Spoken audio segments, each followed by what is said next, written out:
Hey guys, tonight we're digging into something weird, haunting and strangely familiar. The ways women in the Middle Ages hurt themselves, all in the name of beauty. The lengths they went to weren't just extreme, they were outright dangerous. And the wildest part, a lot of it was considered not just fashionable but holy. You're about to slip into a world where your appearance could be a moral battleground, and the mirror didn't just reflect your face, it judged your soul. So before you get comfortable, take a moment to like the video and subscribe, but only if you genuinely enjoy what I do here. And hey, where are you watching from? Drop your city and time in the comments. Are you curled up in bed in Munich at 11 PM, listening while commuting through Philly traffic at 6 AM? I want to know. Now, dim the lights, maybe turn on a fan for that soft background hum, and let's ease into tonight's journey together. It starts with a mirror, but not the kind you're thinking of. You're standing in a drafty stone chamber, maybe a lady's solar, maybe a convent dormitory. There's no glass, just a polished disc of bronze or blown metal. The surface warped like a memory. You lean in, squint, and see a vague blur of features. Yours. In the flickering light of a beeswax candle, you're trying to decide whether you look godly enough. Not pretty, exactly. Not even attractive. What you're after is spiritual beauty, and in the Middle Ages that meant looking as pure and untouchable as an ivory statue of the Virgin Mary. This wasn't just vanity, it was survival. For women, beauty wasn't some optional pursuit, it was tangled up in your morality, your class, and sometimes your safety. A face could damn you or save you. The church preached that women were born temptresses, descended from Eve, biologically wired to lead men astray. So, to be taken seriously, as a virtuous maiden, a worthy wife, or a pious widow, you had to fight your own face. Be beautiful, but not too beautiful. Show purity in every pore. Because if you were ugly, that was bad. But if you were too beautiful, that was worse. You learned pretty quickly that natural beauty was suspicious. A clear complexion must be vanity, rosy cheeks, carnal desire, white skin, holy, wrinkles, a punishment. It's a tightrope, and most women walk it barefoot, blindfolded, and with 1,000 eyes watching from behind tapestries and pulpits. Even your body wasn't really yours. It was seen as a vessel of temptation, something to be hidden or shaped or tamed. The church taught that a woman's appearance reflected the state of her soul, which means if your skin was too dark, your waist too thick, or your hair too unruly, people assumed your morals were out of control too. You were either a Madonna or a Magdalene, no in between. So what did the ideal woman look like? Think soft white skin, so pale it seemed untouched by the sun or sin. A high, smooth forehead, so high that women literally plucked their hairlines back an inch or more. Thin, almost non-existent eyebrows, slender hands with long fingers, hair like golden thread if you were rich, like freshly spun linen if you were poor, and eyes that never looked directly at anyone, especially not a man, because good women didn't assert themselves like that. Let's pause on that forehead thing. Imagine taking a pair of iron tweezers, heating them slightly by a fire so the grip is better, and then plucking out the front row of your scalp hair, one by one, over and over. The result? A shining bare dome that said, I am disciplined. I am controlled. I am better than temptation. Yeah, people in the Middle Ages were pulling out their own hair to look less sexy. You've probably heard of the smoky eye or the Brazilian wax. But this was medieval manscaping meets spiritual warfare. Here's the twist though. While beauty was supposedly about modesty and holiness, it was also a power move. Nobles, especially women of high status, used it to show class dominance. A milk-white face didn't just say I'm pure, it said I don't work in the sun. A tiny waist showed you had servants. Elaborate veils and silks showed you had money. Beauty was social armour, especially in a world where you couldn't own property, couldn't inherit titles, and barely had legal personhood. So you turn yourself into an icon because it's the closest thing to leverage you've got. Now, it gets weirder. In many cases, beauty practices were tied to religious rituals. You didn't just clean your face, you purified it. There were prayers for bathing, for braiding your hair, for applying salves. Some monasteries even had strict rules about when nuns could look in mirrors and for how long. To beautify yourself without permission or without prayer, that could be considered prideful, even sinful. So here you are, a applying an herbal cream made from goose fat and powdered lily root, whispering a Hail Mary under your breath, hoping that by whitening your skin, you're whitening your soul too. One real historical example that's kind of heartbreaking: there were young women in Italy and France who became obsessed with a practice called anorexia mirabilis, miraculous anorexia. They believed that starving themselves made them closer to God, and incidentally, also thinner, paler, and more saint-like. One girl was so determined to never eat, she chewed rose petals and chalk to suppress her appetite. She died before she turned 20 and was later canonized, sainted for starving herself to death. It's tragic, but it shows how deeply beauty and virtue were intertwined. And here's a little fringe fact you probably didn't expect. In some circles, women believed that bathing too often made you less virtuous. Baths were for courtesans, not good Christian women. So instead, they'd powder themselves with scented ash or rub rose oil into their armpits while avoiding water for weeks. Imagine walking into a room filled with unbathed but heavily perfumed noblewomen. It probably smelled like incense and desperation. Meanwhile, scholars still debate, was this all brainwashing by a patriarchal system? Or were some women fully aware, using these beauty rituals to claim power in a system rigged against them? Some argue that even painful grooming was a form of self-expression. Others say it was straight-up survivalism. The truth? It's probably both. But what's certain is that beauty in the Middle Ages wasn't just about looking nice. It was about salvation, status, and staying alive. The first time you pluck your hairline, it's with fingers that tremble more from fear than pain. You're not even using tweezers, just a twisted loop of silk thread, rubbed with ashes and wound tight between your knuckles. The goal?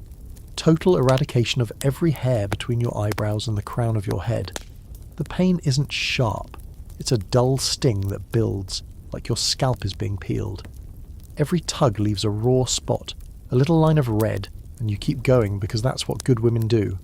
A high forehead is the mark of nobility, of chastity, of elegance, and you don't want to look like a peasant, do you? By the time you're done, your hairline has receded almost an inch. Your brow is smooth, blank, like a scroll waiting for judgment. You're hideous, but in the right way, and that's the twisted beauty of it. In the Middle Ages, looking beautiful wasn't about looking like yourself. It was about looking like not yourself, like something cleaner, colder, more divine. So the eyebrows go next, not trimmed, not shaped, ripped out entirely. Because facial hair is masculine, and God forbid a woman look too strong. This trend starts among the wealthy, as most do. Rich noblewomen and courtly ladies lead the charge, their blank brows and tall foreheads towering like miniature battlements over hollow eyes. You see them in illuminated manuscripts, serene, pious, and distinctly strange. They look like aliens in wimples, but poor women copy it too when they can. Because beauty trickles down, even when it hurts. You overhear a merchant's wife saying she rubs quicklime and vinegar along her forehead to make the hair fall out on its own. It burns like fire and leaves scabs, but she swears it's worth it. Another girl, younger than you, says she uses cat urine, yes, really, mixed with crushed oak galls to weaken the follicles. It stinks, but she says it makes her skin glow afterward. None of it is safe. Some of it is borderline chemical warfare. But that's what desperation looks like when the mirror judges you with a holy standard. And just when you think the weirdness has peaked, you find out about fashions named after the forehead. There's literally a style called the Queen's Front, where women shave their temples and upper foreheads to mimic the royal look. This isn't just trend chasing, it's survival. Because the higher your forehead, the closer you are to royalty in the eyes of the world. And if you're seen as noble, you're less likely to be accused of being a witch, or a harlot, or worse. Of course, not everyone's on board. In rural villages there are women who still plait their hair tight to their brows and stare judgmentally at your egg-like forehead.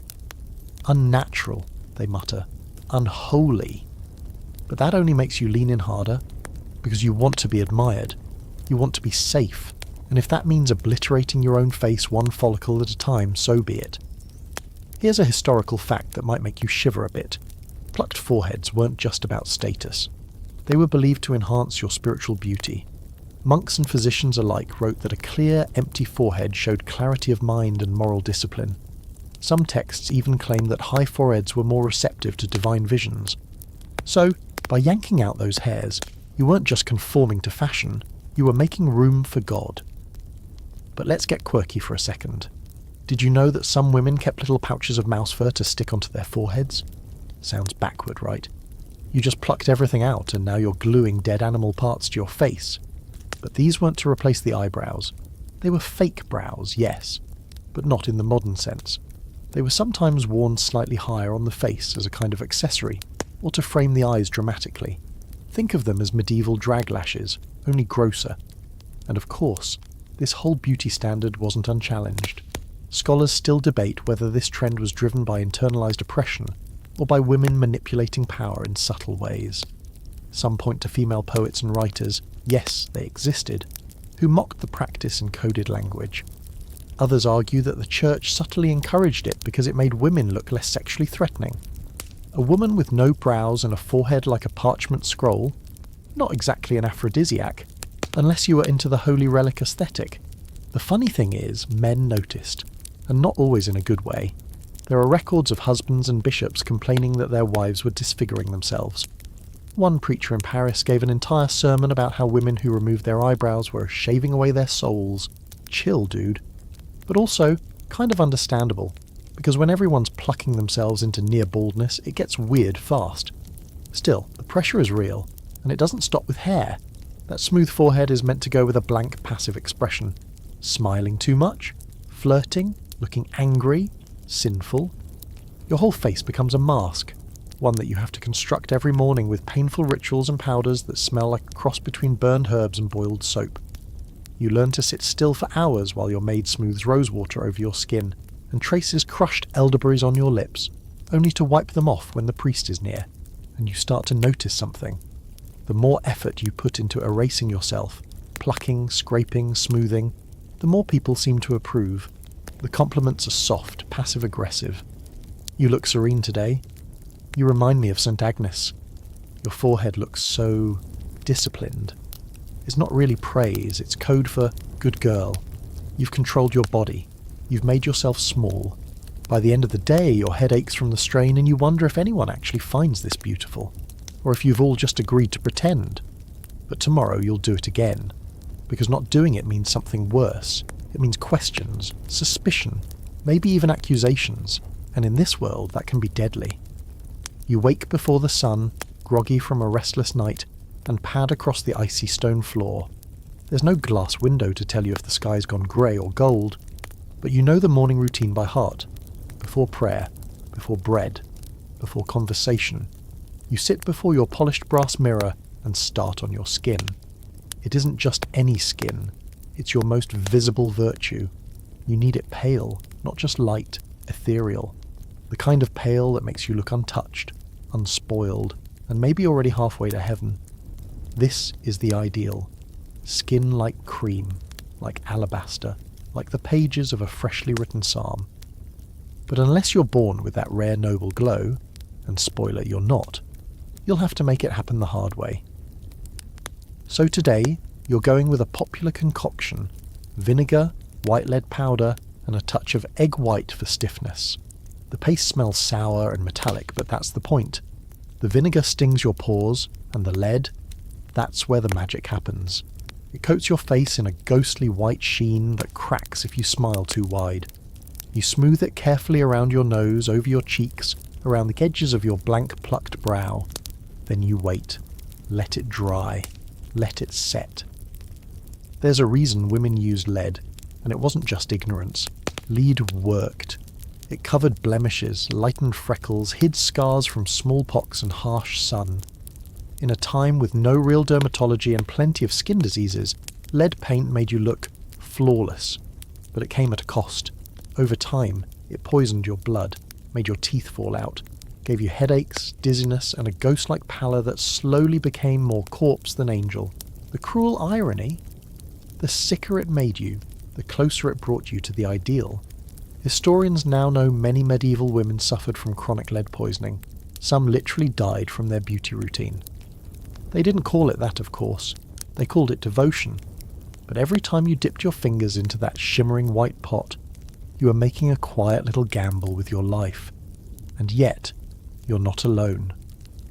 Every noble court in Europe had its own version of this deadly routine. In England, women used ceruse, basically a paste of white lead and vinegar, to ghostify their faces. In Venice, a trend called biacca took off, where upper-class women layered lead creams with mercury-based highlighters to add glow. In France, they sometimes mixed crushed pearls into the paste for extra shimmer. Sounds luxurious, right? Except pearls aren't exactly digestible, or safe to inhale. But hey, your cheeks sparkle in candlelight. One woman reportedly used powdered emeralds in her facial mask. Emeralds, crushed into dust and rubbed into her skin, which, yes, added a faint greenish glow, but also likely gave her a rash that never quite healed. The beauty industry in the Middle Ages, less Sephora, more small-scale chemical warfare. But what made it even more twisted was how the church reacted to it. You might think religious leaders would have condemned this kind of vanity, and you'd be partly right, but only partly. Preachers did rant about pride and cosmetics. There were sermons about how painted women led men to sin, how covering your natural form was lying to God, and how women who wore too much makeup were witches in disguise. But, and it's a big but, those same leaders often made exceptions for noble women, especially if they were married to powerful men or patrons of the church. In other words, if you had enough money or social power, poisoning your face was technically fine, as long as you did it in moderation. Hypocrisy? Absolutely. But welcome to the Middle Ages. Now let's get into the science. You know how lead works. It absorbs into the bloodstream over time, accumulating in soft tissue, attacking the nervous system. Symptoms start subtly. Fatigue, insomnia, abdominal pain, but eventually become impossible to ignore. Tremors, blindness, madness. You've heard whispers about women in the court of Burgundy who trembled constantly, their skin perfect but their minds fraying. Or the noble in Castile who lost her voice after years of mercury exposure. The price of beauty was sometimes silence, and yet people kept doing it. Because a pale face meant power, it meant protection. In a world of plague and famine, having perfect skin suggested you were untouched by hardship. It told everyone you didn't labour, didn't sweat, didn't age, that your blood was clean, your soul unstained, your status untouchable. If people noticed the trembling hands or the faint grey shadows under your eyes, they rarely said anything. Because no one wanted to admit that looking beautiful might be killing you. Here's the fringe fact for tonight. Some women, especially those who couldn't afford lead paste, turned to something even more grotesque, bloodletting. Yes, to get that perfectly pale look, they drained small amounts of blood from their arms or ankles in the morning, just enough to look wan and ethereal by the afternoon. Doctors approved, believe it or not. They called it balancing the humours. Beauty was just a bonus, and even more tragically, this wasn't always just about beauty. For many women, this was about marriage. The medieval world didn't offer many ways out. If you weren't rich enough to buy land or lucky enough to be born into a nunnery, your only real path was to marry someone who could keep you safe. And beauty was currency. The paler your skin, the more pure you looked. The more pure you looked, the better your chances. So yes, you'd smear poison across your face every day, because your future depended on it. There are scholars who still argue about this. Were these women victims of a cruel, patriarchal system? Of course. But were they also strategic? Absolutely. Many knew the risks. Some even wrote about them. But in a world that measured a woman's worth by her face, what choice did they have? What would you have done? The mask has dried now, tight across your skin like a second face. You don't smile. You don't blink too quickly. You float through your day like a marble statue glowing faintly under your veil. Everyone sees you and nods with silent approval. You are, for now, beautiful. And beneath it all, your body quietly suffers. You don't even flinch anymore when you open the little tin and smell the tang of metal and decay. That's just what beauty smells like now. You dip your fingers into the white paste, cold and smooth like clay left in a riverbed, and start dabbing it onto your cheeks. It spreads easily, like softened butter, but what you're spreading is white lead, a known killer, even back then, if people had bothered to listen. But they don't, because the truth doesn't matter as much as the illusion, and the illusion is everything. This particular recipe is one of the more popular ones. Lead carbonate mixed with vinegar and sometimes honey, though you skip the honey because it makes the paste sticky. It goes on thick, ghostly, coating your skin with a brightness that the candlelight dances off of. From a distance you look flawless, angelic even. Up close, not so much. The cracks are starting to show, around your mouth, under your eyes, in the curve of your jaw. You blend more carefully there, try not to smile too much. Smiling makes it worse. You've been warned by your maidservant. She's seen the signs in others. Teeth gone black, she says softly one night as she brushes your hair. Skin rotting off like tree bark. But she still helps you apply it. Everyone does. Because no one wants to be the one woman who walks into a hall barefaced, with her freckles showing and her cheeks ruddy like a kitchen girl. Even she sometimes swipes a bit of your powder when she thinks you're not looking. Today you decide to try something extra. You pull out a tiny bottle of aqua mercurialis, basically mercury dissolved in water, used as a sort of early skin toner. It stings as soon as it hits your cheeks. Not a polite sting either. It burns, like citrus juice in a paper cut, only deeper. It tightens your skin instantly, giving you that unnatural glassy sheen that's all the rage in the Burgundian courts. You look in the mirror and see a porcelain mask staring back. It's beautiful, terrifyingly so. Back then, no one would have called it toxic. They called it luxurious. This was expensive stuff after all. Apothecaries sold it in tiny flasks wrapped in cloth, with Latin labels and gold stoppers. The wealthier you were, the more dangerous your cosmetics tended to be. Poor women used crushed chalk and clay, maybe a bit of rice flour if they were lucky. But you've got access to poisons disguised as luxury. You're practically glowing with it. And while you're rubbing death into your pores, you start thinking about why pale skin became the thing in the first place. It wasn't just aesthetics, it was economics. In the Middle Ages, everyone knew what dark skin meant, not racially, but socially. It meant labour, it meant fields, it meant hours under the sun harvesting wheat or hanging laundry. Pale skin, on the other hand, meant shade, leisure, an indoor life protected by stone walls and linen drapes. So you're not just lightening your face, you're painting a class identity onto it. You're saying, I don't toil, I don't sweat, I exist for beauty and prayer. But this gets more twisted when you look at the church's role in all of it. Priests and monks were constantly warning women about vanity, sermons full of fire and brimstone about Jezebel and painted faces and moral rot. But they also praised virgin saints for their luminous complexions, their radiant beauty. Saints weren't allowed to be plain, they had to be physically perfect, chaste and glowing, untouched by sun or sin. So which was it? Were you supposed to be humble and drab or glowing and holy? This contradiction wasn't lost on medieval women. They walked the line with precision. Paint your face too obviously and you were vain, maybe even a temptress. But look too plain and you risk being seen as unkempt, unfeminine or worse, irrelevant.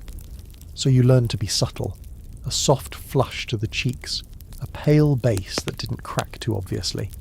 Lips stained just barely enough to seem naturally red. The ultimate goal was to look like you hadn't tried at all, just woke up this way, miraculously. And speaking of lips, you decide to add a little colour today. Nothing too bold, just a touch of crushed cochineal beetle, yes, an actual insect, mixed with rose oil and rubbed gently onto your lower lip. It's expensive, almost scandalously so, but the results are worth it. Your lips look blood-kissed, like you've just come from confession or maybe a particularly emotional hymn. That's the sweet spot. Holy, but slightly breathless. Innocent, but almost temptingly so. But now, here's a strange and ugly little twist. During certain times, especially the 14th century, wearing visible makeup could literally get you labelled a heretic, or worse, a witch. There were actual church edicts against adulterating the face with powders, rouges and salves. They claimed it was a deception, an affront to God's natural design. So if you were caught with a little too much red on your cheeks, people didn't just gossip. They questioned your soul. One record from 1379 tells of a woman in Rouen accused of using devilish ointments to seduce a priest. Her crime? Wearing lip stain and eyeliner during Easter Mass. She was flogged, publicly. Another woman, a merchant's widow, was rumoured to have used mercury creams to appear youthful, and eventually drove her suitors mad. She was accused of bewitchment, not because of spells or potions, but because her skin was too smooth for her age. This whole beauty as sorcery concept got wrapped up in folklore too. People believed certain cosmetics had magical properties. Love potions and face creams were sometimes the same thing. There were whispered recipes that included bat's blood, powdered toadstone, or, even, no joke, a paste made from menstrual blood and thyme, supposedly able to capture a man's attention with a single glance. Whether anyone actually used them is up for debate, but the fear was real. A woman who looked too good might not just be suspicious, she might be supernatural. Which brings us to one of the enduring debates among historians. Were these beauty rituals a form of resistance or oppression? Did women genuinely believe in them? Were they just trying to survive? Or did some know exactly what they were doing, using appearance as a weapon in a world where they had no swords? It's murky. The records are fragmented, but in the gaps, you can imagine the smirking self-awareness of a woman smoothing poison across her cheek, knowing full well it was both a risk and a statement. You finish your routine and glance into the warped mirror again. You look perfect. Lifeless. Yes. A little terrifying, maybe, but perfect. No blemishes, no colour except where you placed it. Your face is a blank canvas with just enough artistry to look divine. You pull your veil forward and prepare to face the world. You'll keep still, speak softly, smile rarely. And if anyone notices your pale perfection, you'll nod, modestly, and say it's just good blood. Your fingers tremble slightly as you lift the tiny pot of rouge. It's not fear, not exactly. It's more like anticipation, sharpened by a whisper of danger. This little jar contains crushed madder root mixed with pig's fat. Nothing exotic, nothing too forbidden, but too much of it, or wearing it at the wrong moment, and suddenly you're not a lady trying to look divine. You're a harlot, or worse, a heretic. That's the medieval gamble of red. 1 dab is charming, 2 is damnation. Still, you dab it on. A little on the cheeks. Just enough to suggest that flush of life, like you've just stepped out of a cold chapel or a confessional booth where the priest said something stirring. Anything more, though, and you risk crossing a line. Because red doesn't just mean healthy, it means heated. It hints at lust, at the warmth of blood, at appetites you're not supposed to admit to having. And in the moral gymnastics of medieval Europe, wearing red was like waving a tiny flag that said, I might be thinking about sin. Not surprisingly, men had a lot of opinions about rouge. Theologians, philosophers, and amateur moralists all warned against the painted woman. They said red cheeks stirred impure thoughts, that they mimicked the effects of wine or arousal. In some sermons, red powder was described as the devil's blush, a colour worn by Eve just before the fall. The logic was bonkers, but the pressure was real. You were supposed to glow, but not too brightly. To blush, but only if the emotion was genuine and witnessed at the exact right moment. So the trick. You learn to fake it perfectly. You practice the application like a ritual. Smear, blend, tap, breathe. A soft circle high on the cheekbone, just where the skin might naturally warm if you were, say, struck by divine inspiration. And that's the thing. Sometimes you told yourself it was divine inspiration. That God would rather see you presentable. That a bit of red helped highlight the purity of the rest of you. White skin, red cheeks, like the Holy Virgin herself, as painted in hundreds of stained glass windows. The line between piety and prettiness was blurred, and blurred on purpose. Of course, you're not alone in this balancing act. Beauty manuals from the time, yes, they existed, often passed hand to hand or scribbled in the margins of recipe books, gave careful instructions for applying rouge without offending, mix with white for subtlety, dilute with oil to give the colour a sheen of sweat. One anonymous guide suggests rubbing the skin lightly with a nettle first to create a natural flush. Bold move, painful too. Here's where it gets even weirder. There was a real, documented belief that red cheeks were a mark of internal purity. According to one French monk, a virtuous woman had blood like light wine, delicate and well balanced, not heavy or crude, and you could supposedly see that refinement in the way her skin blushed. Think about that. A whole theory of morality based on the shade of your cheek. But not all women could play the rouge game. Nuns, for example, were forbidden from wearing makeup, even the most subtle kinds, at least officially. but whispered rumours told of abbesses who kept tiny rouge pots hidden in their sleeves, touching up their faces before major feast days. They'd murmur prayers while doing it, hoping God was too busy dealing with plagues and inquisitions to care about a bit of pig fat and dye. One abbess in Austria even kept a stash of dried strawberries, which she rubbed across her lips before taking communion. No one called her out. She was too powerful. And let's be honest, she probably looked fabulous. Still, the church cracked down harder on certain women than others. Prostitutes were often forced to wear exaggerated makeup, sometimes even marked with specific symbols or colours to visually separate them from virtuous women. In some cities, a red sash was required, or red sleeves, or overly bright cheeks that broadcasted their status from a distance. Beauty in this context wasn't about elevation, it was a scarlet branding. You didn't wear rouge because you wanted to look holy. You wore it because the state wanted people to know you were profane. That's the historical fact of the night. Medieval brothels often operated under local law and came with strict appearance rules for women. The makeup wasn't just allowed, it was mandated. Red lips, bright cheeks, garish eyes. All of it was part of the uniform. It made the distinction clear, which women were for worship and which were for sale. But here's the fringe fact, less official, more whispered. Some noble women envied the look. There were tales of court ladies sneaking out to the red districts, not for sin, but for style tips. A certain Venetian countess was said to keep a courtesan on retainer just to consult her on makeup. She once hosted a dinner where all the women wore heavy rouge, crimson silk and deep red veils. The bishop who attended stormed out in protest. Everyone else clapped. You, meanwhile, take a moment to inspect your work. You tilt your face toward the light, watching how the red lifts your cheeks. Not too much, not too little. The perfect glow of holiness. And health. You know it won't last. Sweat, dust, time. All of it will wear down your illusion. But for now, you've nailed it. And this brings up one of the oldest debates among modern scholars. Were women in the Middle Ages tricked into hurting themselves for beauty, or were they clever enough to know it and still choose it? Some say the system left them no choice, that it was beauty or invisibility, and both came with consequences. Others argue that wearing rouge and lead paint wasn't just conformity, it was rebellion in disguise, a way of saying, no, I'm here, I matter, I control how I'm seen.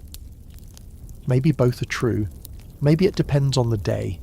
Today you feel like a little bit of both, obedient and dangerous. You sweep the last of the red across your cheeks and blend it with the side of your finger. A soft flush blooms. You say a prayer under your breath, not for forgiveness, but for effect, and then you rise. The veil goes on. The illusion is complete.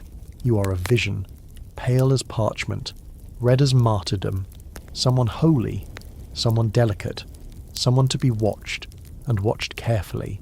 You cinch the cord a little tighter, then a little tighter still until your breath comes in careful practiced sips. Not gasps, never gasps. Gasping's for girls who didn't prepare properly, who can't hold their ribs in place like a lady should. You, on the other hand, are mastering the art of containment. It's not a corset yet, that'll come later, but you're wearing what's called a girdle, a long band of linen or wool wrapped around your midsection and tied so tightly it feels like your own spine is working against you. You've been taught to wear it since your first bleed, a sign you're ready to be shaped, spiritually, physically, socially. At first, it hurts like someone trying to fold you. You wonder if this is what prayer is supposed to feel like, not peace, not quiet, but compression, your body becoming smaller and stiffer, the way parchment gets when it dries under weight. Because in this world, a small waist isn't just attractive, it's moral. Discipline you can see from across a hall. There's something about the way people look at you when you're bound. You know what they're thinking. She's proper, she's contained, she's pure, no excess, no curves spilling where they shouldn't. If your chest moves too freely, they say you're uncontrolled. If your hips sway too easily, they whisper about loose morals. So you squeeze, you lace, you tug until your stomach is flat and your ribs press forward, sharp as a prayer bench. This isn't vanity, this is architecture. A female form shaped like the top of a chalice, slim, elegant, spiritual. Of course, no one says the word sexy, that would ruin it. But the contradiction's baked into the whole thing. The alluring, but pretend you're not. Be graceful, but suffer quietly, and never, ever admit that it's uncomfortable. That would break the spell. So you practice holding your breath. Not dramatically, just enough to keep from fainting mid-mass. Some girls do. You've seen them. One collapsed last summer during the bishop's sermon, her girdle so tight they had to cut it with a knife. Her mother scolded her while she lay on the stone floor barely breathing. "Don't humiliate yourself," she hissed. "Beauty is pain." And then the girl stood up and apologised to the bishop. You know what happens to women who don't bind themselves. They're ridiculed for letting themselves go, even at 20. A rounded belly means laziness. Or worse, pregnancy out of wedlock. Even married women are expected to lace up. After all, a neat silhouette reflects a neat household. Your figure isn't just yours, it's a family brand. Your mother started binding you before your breasts fully came in. She said you'd thank her. You haven't. But you never told her that. Of course, you're not wearing whalebone or steel, those come centuries later, but the effect is the same. Linen, leather, raw hide. Some women even wet their girdles before putting them on, so they shrink tighter as they dry. You did that once. Nearly passed out before breakfast. Never again. Here's a historical fact that might make your lungs ache in sympathy. The average noblewoman's waist in some fashion illustrations is shown exaggeratedly narrow, sometimes less than half the width of her hips. We can't be sure how realistic that was, but garments survive that suggest waist sizes as small as 18 inches. That's smaller than the average modern day head. And remember, there were no zippers, no elastic, just knots and straps and sheer willpower. Now for the fringe detail, some women believed their girdles had magical properties. No joke. Girdles were often embroidered with charms, saints' names, or even tiny prayers. One surviving example from 14th century England had a Latin inscription stitched into the lining that translates to, "May the Lord encircle me with strength and grace." There were even holy girdles passed between mothers and daughters, thought to protect against miscarriage or sin. Imagine tying a prayer around your waist every morning and hoping it kept your soul, and figure, in check. But again, this wasn't just a personal choice, it was social surveillance. People could tell if you weren't girdled, your silhouette betrayed you, your movement gave you away. Loose clothing, an open invitation, a relaxed posture, proof of laziness. So the pressure was constant and not always metaphorical. Some women even wore underbelts made of iron. Not often, not commonly, but enough that they show up in records. The Middle Ages had no chill.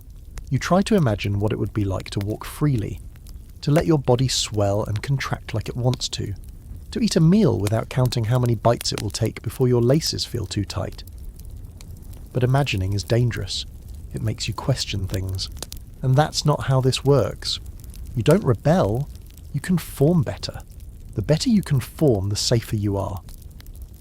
There are scholars who argue about what this really meant. Was it oppression, self-discipline, a performance of social power? Some even say girdling was a kind of proto-feminist ritual, women controlling their own bodies, their own images. Others say it was a cage. Most agree it was both. The truth is, no one asked the women. Their voices don't survive, but their garments do. Stiff, yellowed linen with faint sweat stains along the seams, silent, suffocating artifacts. Still, you can't help but feel a sliver of pride when your maid finishes tying off the last knot. You walk to the window, upright, gliding. Your back is straight, your shoulders narrow. Your waist?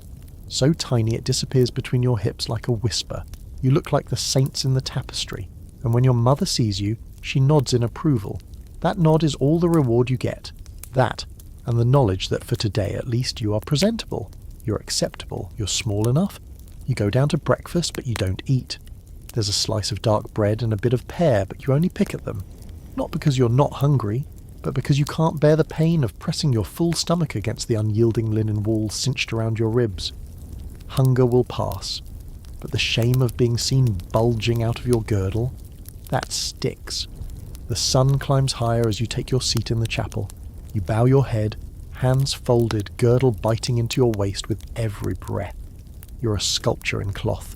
Nothing soft, nothing wild, nothing uncontrolled, just breathless grace. You haven't eaten in 2 days, and the hunger pangs have softened into a quiet hum, like the low drone of a chapel organ somewhere behind your ribs. It's not that food isn't available. There was porridge this morning, and someone brought in a basket of soft apples from the orchard. But you've chosen to fast. Again. Not just because it's Lent, not because of any vow you made to the local priest, and certainly not for your health. You're doing it because you want to be good. And good, for girls like you, sometimes means being empty. The other women notice, of course. You're sitting beside them at supper, sipping only water, refusing bread, keeping your eyes low like scripture taught. A few whisper that you must be especially devout. Others glance at you sideways, wondering if you're ill. But deep down, they all know. They've either done it, are doing it, or feel guilty that they haven't. It's not even that rare anymore. Across abbeys, convents, and noble courts, there's a rising trend of girls who refuse food. Not for beauty exactly, but for God. Or at least that's what they say. They call it anorexia mirabilis, though that term won't exist for centuries. The miraculous starvation of young women seeking sainthood through suffering. You've read about the saints who started it. Saint Catherine of Siena, who supposedly lived on nothing but Eucharist wafers for months, and refused to eat even under papal orders. Her fast was called holy. Her sunken cheeks, a mark of divine favour. When she died at 33, people said her body was proof. She'd transcended earthly needs. A walking miracle, except she didn't walk much near the end. She mostly lay still and wasted away, and now her legacy lives on. In you. The thing is, you weren't trying to copy her. Not exactly. It started small. A missed meal here. Skipping meat on Fridays, then Wednesdays, then most days. Fasting during Lent, and then deciding Lent wasn't long enough. You told yourself it was discipline, a spiritual exercise. But soon, you noticed other changes.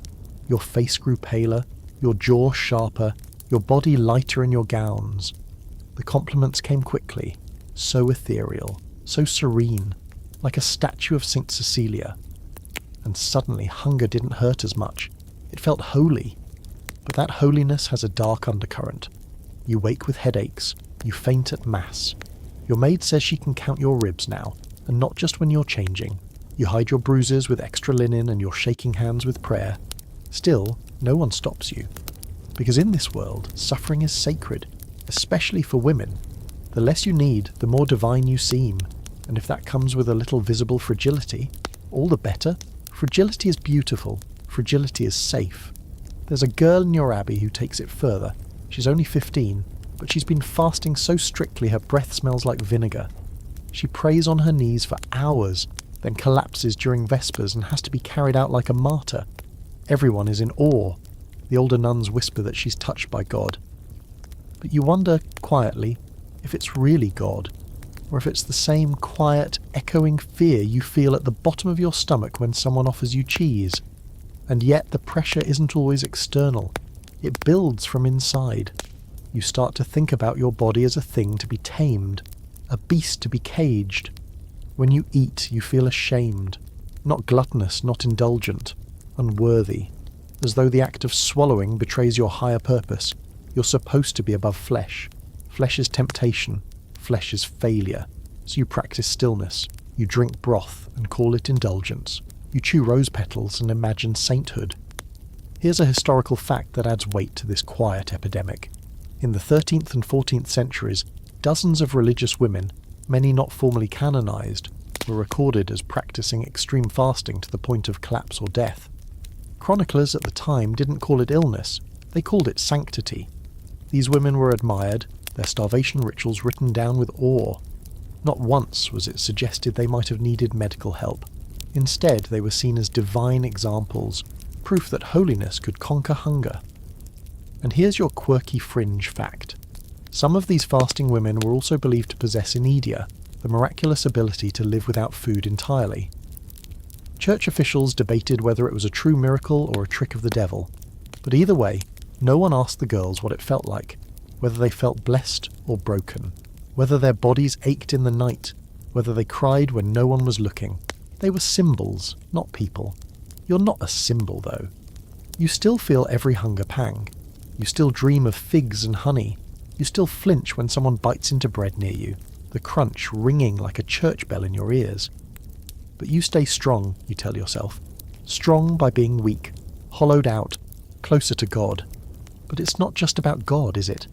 Part of you craves that power, the way people look at you now, the careful concern, the quiet reverence, like you're already halfway to sainthood, your body slipping between this world and the next. You may not have wealth, or land, or a voice in public life, but you do have this control, this visibility. They can't ignore a girl who doesn't eat. Modern scholars are torn on what to make of this. Was it proto-feminism? A rebellion against arranged marriages and social expectations? A desperate cry for control in a life of restrictions? Or was it genuine religious fervour, twisted and praised by a system that demanded women erase themselves to be admired? The truth, like always, is complicated. But your body doesn't care about nuance. It just grows weaker, and you just grow more praised. Tonight, you kneel in your cell, hands folded, visions swimming. You haven't eaten since yesterday's sunrise. Your stomach whines, then quiets. You touch your cheek and feel bone. There's a strange pride in that. A peace, almost. You whisper the Lord's Prayer, lips dry and trembling. Give us this day our daily bread. But you don't mean it literally. You can't quite tell where the scent is coming from. Rose water, maybe, or dried lavender, or some strange blend of musk and honey that clings to the air long after a woman has passed. The hall is cold stone, but the smell floats, persistent and human, like warmth, trying to make itself known. That's the thing with perfume in your world. It isn't just about smelling good. It's about covering up everything that's too real: sweat, illness, fear, poverty. You don't just wear perfume to attract, you wear it to survive. Bathing isn't a daily ritual, or even a weekly one. In fact, it's often discouraged. Hot water, they say, opens the pores to sin. Soap is rough and unnatural, and some even whisper that bathing too frequently invites illness, or worse, stirs the body's unholy desires. So what do? You coat yourself in layers of scent. The rich can afford oils: ambergris, rose, jasmine, sandalwood. The rest of you make do with dried herbs, vinegars, and animal fats steeped with whatever flowers you can find. You boil petals like they're spells.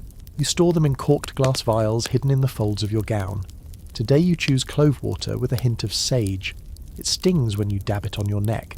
You cough a little, but then the sharpness settles and you feel cleaner somehow. Not just physically, but morally. That's the twisted logic of the Middle Ages. To mask your body is to master it. To smell of flowers is to suggest your soul blooms with the same restraint. There's a fine line, though. Smell too sweet, too bold, and people start asking questions. That's the strange thing about perfume back then. It's double-edged. Used modestly, it signals refinement, health, maybe even piety. But used too much, and people start to suspect something darker. You're trying to cover something up, they think. A sin, a disease, a rotting soul.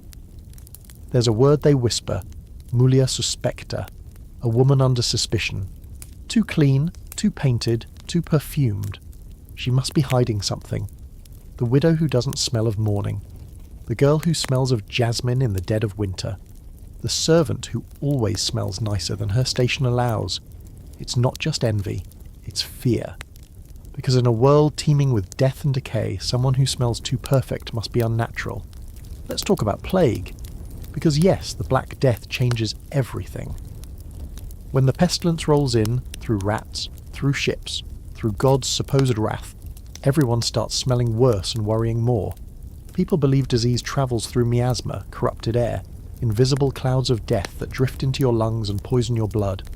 So women douse themselves in perfume, thinking it'll act as a barrier, a shield against the stink of corpses and, by extension, the sickness itself. That's your historical fact. Perfume wasn't just cosmetic, it was medicine. People wore pomanders, small metal balls filled with herbs and spices, around their necks or at their belts. Some slept with them. Some held them to their noses while walking past others in the street. For women, especially, scent became armour. They weren't just covering their own natural odour, they were trying to keep death out of their lungs. But here's where it gets eerie. Some believed certain scents attracted demons.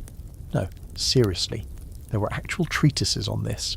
Lists of corrupted smells that supposedly opened the body to temptation.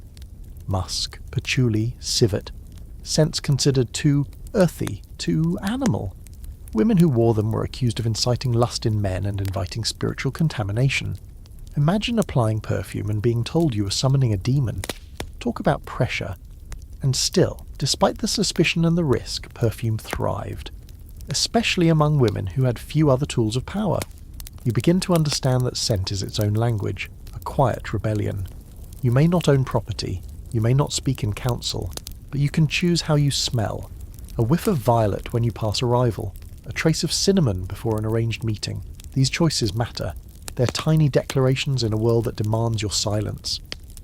In some convents, the perfume ban was strict. Nuns were prohibited from using any scent, even herbal water. It was seen as vanity. But in practice, many quietly ignored the rule. There are records, little notes in ledger margins, of perfumed oils delivered to abbeys under the label medicinal. One abbess in Germany was known for her personal blend of thyme and myrrh. She claimed it soothed her migraines. Others said it made her smell like a saint in a storm. Here's your fringe fact for the night. Some women even scented their books. No kidding. Pages were rubbed with dried rose petals or soaked briefly in lavender water. The belief was that holy reading deserved holy fragrance, that every prayer, every psalm should rise on a sweet-smelling cloud. So when you kneel in bed with your prayer book open, and the scent hits your nose, you're not just reading, you're participating, with your body, with your senses. But this all comes at a cost. Sometimes, literally. Good perfume is expensive, oils must be imported, ingredients hard to find. So, a black market blooms. Apothecaries start peddling cheaper mixes, full of rancid fats, questionable powders, and occasionally toxic additives. A bad batch of perfume can leave rashes, respiratory trouble, or worse, but most women don't ask too many questions. If it smells right and masks the rot, it's worth it. You step into the hall now, your clove sage scent soft but present. Heads turn, just slightly. No one comments directly, they rarely do, but you know what the glances mean. Approval, curiosity, maybe envy. The girl beside you smells like boiled cabbage and sweat. She shifts away, pretending not to notice. You can't help but feel a flicker of pride. You've managed to smell beautiful in a world of death. You've turned decay into allure, but you also know the stakes. Too sweet, too often, and someone might say something, might call you unnatural, might accuse you of witchcraft or seduction or worse, deceit. Because if you can control how you smell, what else are you controlling? So you keep your perfume tucked in the folds of your dress, hidden but always near. You reapply only when alone. You never share your recipe. It's not just a routine, it's your protection, your power. The rouge is dry, the perfume has settled, and your girdle's still biting into your ribs. But now it's time for the final touch. A little more red, just where it counts. You sit at the edge of your narrow bed, a sliver of morning light slipping through the shuttered window, and carefully unwrap a silk pouch. Inside is your precious blend of crushed sandalwood, a hint of madder root, and something your maid claims is powdered coral. You're not sure if she's right, but it smells faintly like blood and earth. Perfect. You lift your chin slightly and dab it onto your cheeks, just enough. Then a bit on your lips, soft and center-focused, as though your mouth has been kissed by grace and not your own fingers. This is where it gets tricky. Because unlike pale skin or even perfume, the colour red is dangerous. More than dangerous, it's loaded. A red cheek could mean fertility, vitality, youth, but it could also mean temptation, sin, the devil's influence. One drop too much and suddenly you're not a lady, you're a warning. In medieval Europe, red was both holy and damned. Cardinals wore it, so did prostitutes. Saints were painted with rosy cheeks, so were witches about to be burned. It's not that people didn't like the look, they did. But they feared what it might awaken in themselves. Red was seductive. Red suggested warmth, blood, flesh. Red was the colour of what was supposed to stay hidden. So when you paint your face, you're not just decorating, it's performance art. You're walking the line between modest and inviting, between alive and corrupt. It's a dance, and one wrong step could send you tumbling into scandal. Here's the truly maddening part. You're expected to look like you're naturally glowing with health, but without ever appearing as if you're trying to. A young bride with red cheeks? Lovely, A widow with red cheeks? Suspicious. A girl wearing red in church? Borderline blasphemous. Unless, of course, you're mourning, in which case a flush could be interpreted as proof of emotional turmoil. Unless someone decides it looks too artificial, then you're lying to God. That's the trap. You're supposed to pretend your face does this all on its own, that your cheeks bloom just so, that your lips are naturally that red, even in midwinter. You're playing a game, and the rules change constantly. You've heard the rumours. A merchant's daughter in a Rouen court putting beetroot paste on her face was accused of immodesty and forced to wear a burlap veil for a month. Another woman, an unmarried woman of course, was called before the local bishop and interrogated for improper colouring. She'd worn rouge to a festival. Her defence? I was pale from illness. They didn't believe her. She was fined and shamed and sat through a sermon on vanity with the entire congregation watching. And yet here you are brushing the same red onto your lips. Because what's the alternative? Go pale and raw and unseen? Be passed over by a potential husband? Let others think you've grown ill, or worse, indifferent? Beauty is a risk, yes, but so is being invisible. There's a strange, sweet irony here. Medieval beauty culture didn't want you to be beautiful. It wanted you to suggest beauty. You weren't supposed to shine. You were supposed to flicker.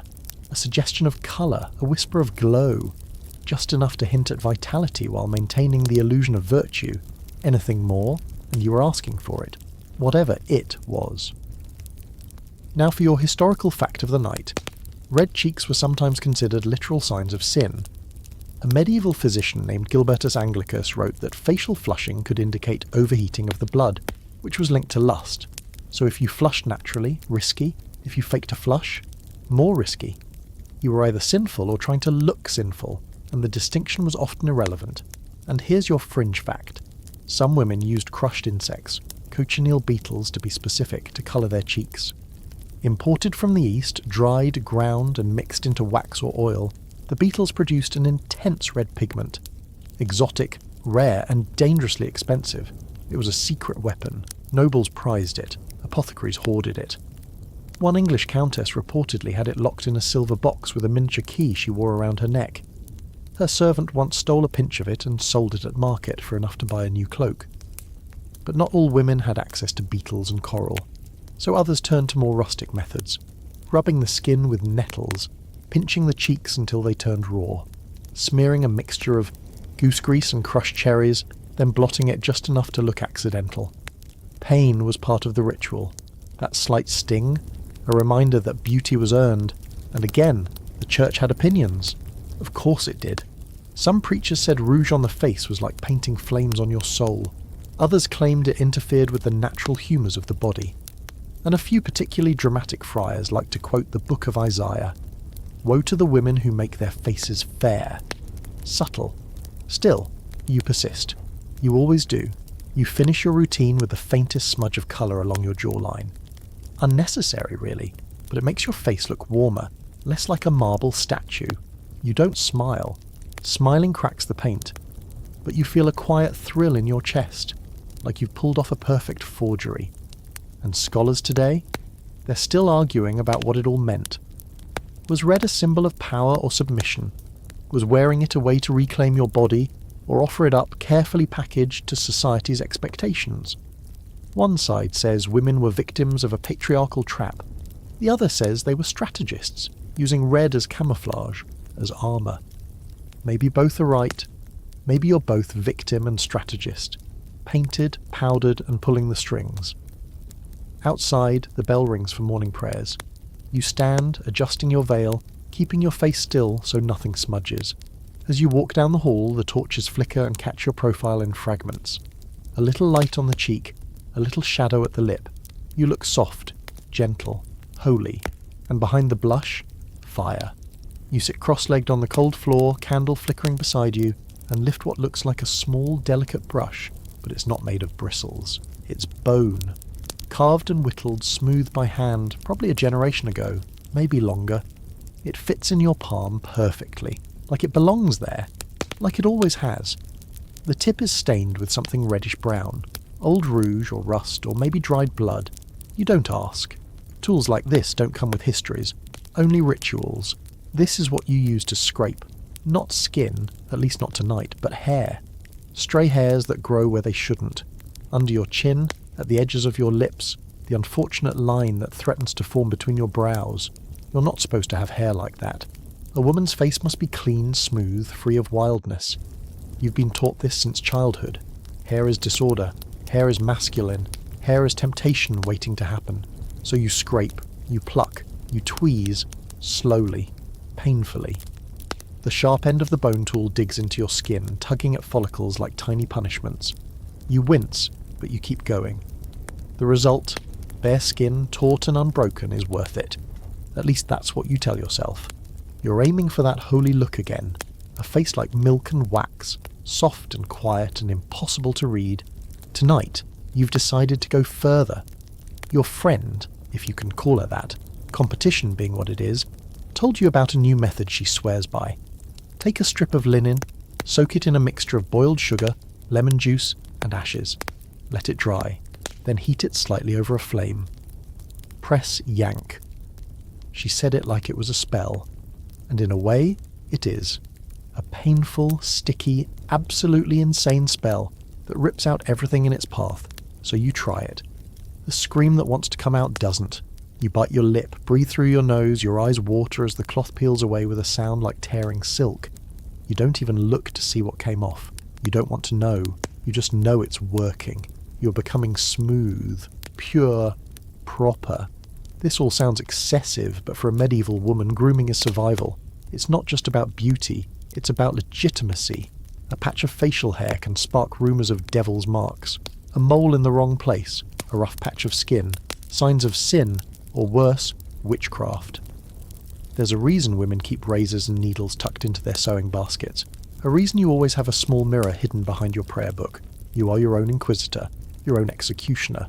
And the tools, God, the tools. Tweezers made of iron, razors with carved bone handles, hot wax mixtures that smell like scorched sugar and animal fat. There's a comb made from fish bone that's supposed to smooth away facial hair, but it only works if you rub it with vinegar first. And don't forget the pumice stone, used for exfoliating your face until it's raw, then soothed with goose grease. Goose grease. Your beauty routine is one part alchemy, one part masochism. Here's a historical fact that'll make your skin crawl.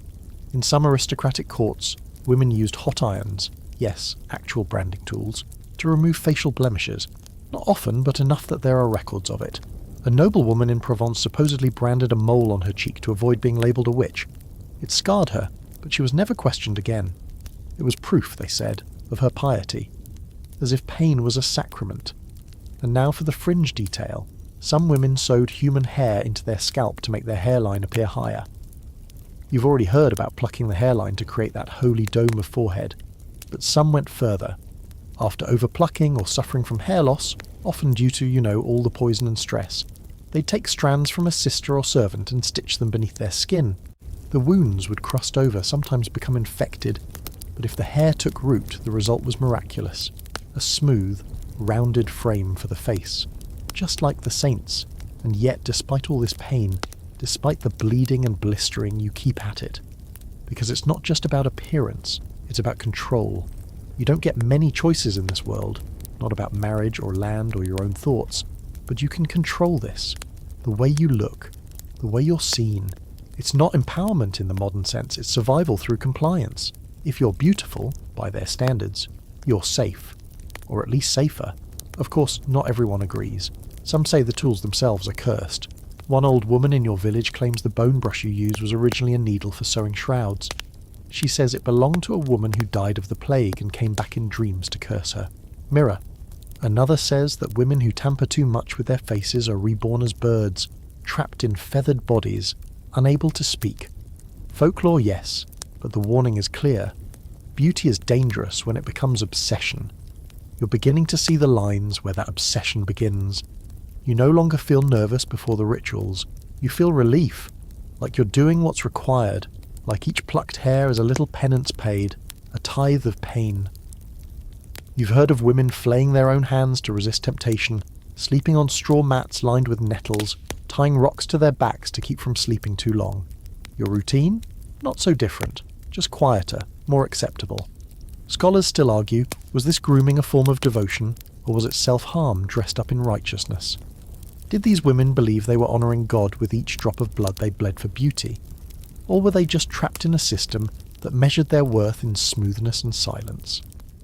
The truth, as usual, lies somewhere between the bone tools and the whispered prayers. You rinse your face with cool water, dabbing gently with a linen cloth that's already stained from previous nights. The pain is still fresh, but the skin is smooth, smoother than yesterday. You look in the mirror.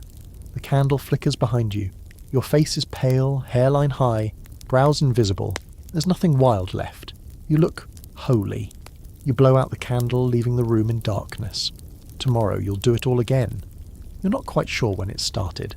This idea that your morning routine might also double as a spell. That your powders and creams, your tweezers and tinctures, weren't just tools of beauty, but tools of power. Maybe it was the whispers in the marketplace. Maybe it was the way the old widow looked at you when you passed, her eyes catching the shimmer on your cheeks like it was unnatural. Or maybe it was just the way people talked, quietly, suspiciously, when a woman looked too good. You stand before your mirror now, one hand holding a tin of lead paste, the other cradling a small pot of crushed herbs and rose oil, innocent enough ingredients on their own. But when combined, when painted across the lips of a woman who then catches the eye of a man who'd previously ignored her, suddenly the line between beauty and witchcraft gets very, very blurry. In medieval Europe, looking beautiful could get you accused of sorcery. Not overtly at first. No one bursts into your chamber screaming "witch" just because you're radiant at a feast. It starts more subtly. A murmur about how you never age. A passing comment about how your skin stays pale even after a summer outdoors. A joke. Haha. Maybe she uses nightshade in her bath.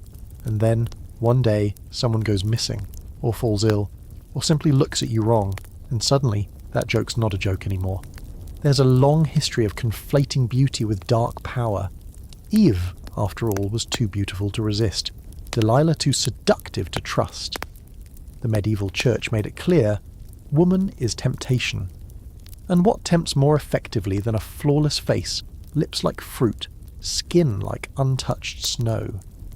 No surprise, then, that makeup itself was often treated as a form of deception. And deception, in the eyes of the clergy, was the devil's tool. You remember an old story told by a visiting friar, about a young woman who mixed a cream of crushed lilies and goat fat, rubbed it across her chest and bewitched an entire village. Or so he claimed. He said she died screaming, her soul dragged to hell by demons who looked like men she'd seduced. Everyone in the room had nodded gravely. You, meanwhile, had quietly stopped applying your rose oil, just for a few days. But it didn't last. You missed the feeling of control, the way people looked at you, the way you looked at yourself. It's not that you believe the rumours, that your beauty is unnatural, ungodly, but you're careful now. You store your powders in jars marked as medicine. You pray a little louder while applying them, just in case someone's listening through the door. Here's your historical fact for the night. In several 14th century ecclesiastical courts, women were charged not for poisoning or murder, but for altering their appearance to entrap men. That was the phrase. Entrapment through beauty. One case in Toulouse described a woman who used mystical unguents to whiten her skin and was accused of interfering with God's will. She was sentenced to public penance and banned from church for a year. Her unguents? Almond oil and chalk. That's it. Now, your fringe detail. In parts of Eastern Europe, certain beauty rituals were categorized as soft sorcery. Using henna to darken hair. Sorcery. Creating a balm to prevent wrinkles. Sorcery. Even combing your hair at night while speaking prayers backward was enough to draw suspicion.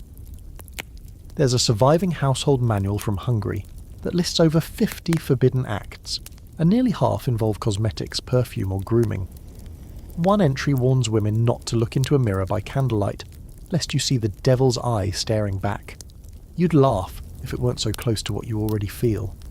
There's something uncanny about your own reflection at night. The way candlelight smooths out your features, turns your eyes into hollows, makes your skin glow in a way that doesn't feel entirely alive. You understand why people might think you're casting spells. After all, you do change with your rituals. Each touch of rouge or powder transforms you from girl to lady, from human to vision. And maybe, In a world where women aren't allowed power, any transformation is inherently suspicious. That's the unspoken truth, isn't it? The fear wasn't that you were magical. It was that you might be powerful. Even today, you catch the looks. The way people react when you enter a room, perfectly composed, skin flawless, eyes lined in soft charcoal. Some smile, others stare too long.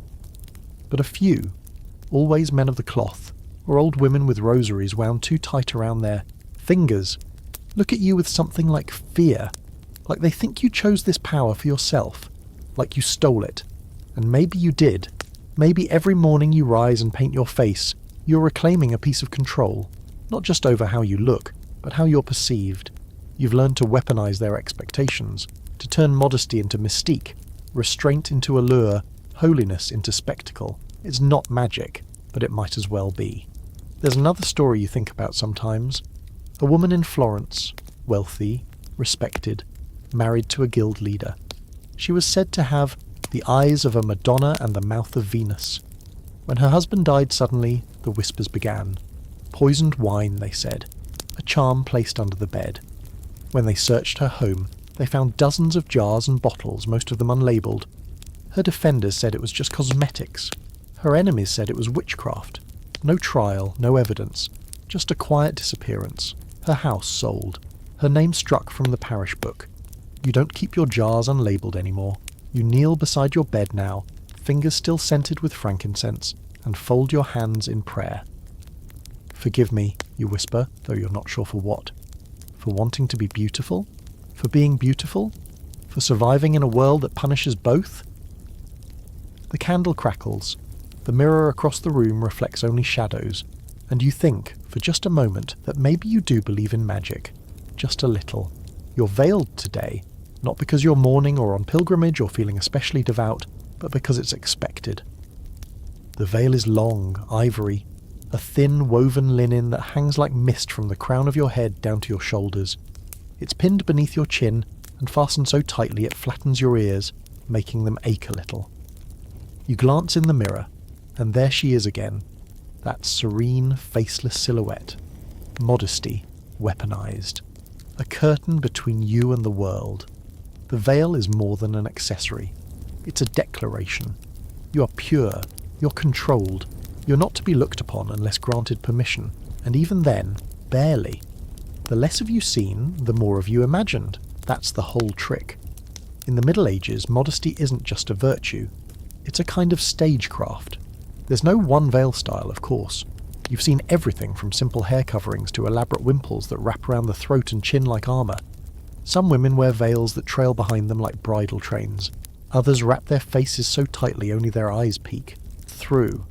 You've heard of one noble woman in Bruges who had her veil stitched to her gown so that if anyone tried to lift it without her consent, it would tear the whole thing. Now that's security, and it's not just the veil, it's what it means, what it hides.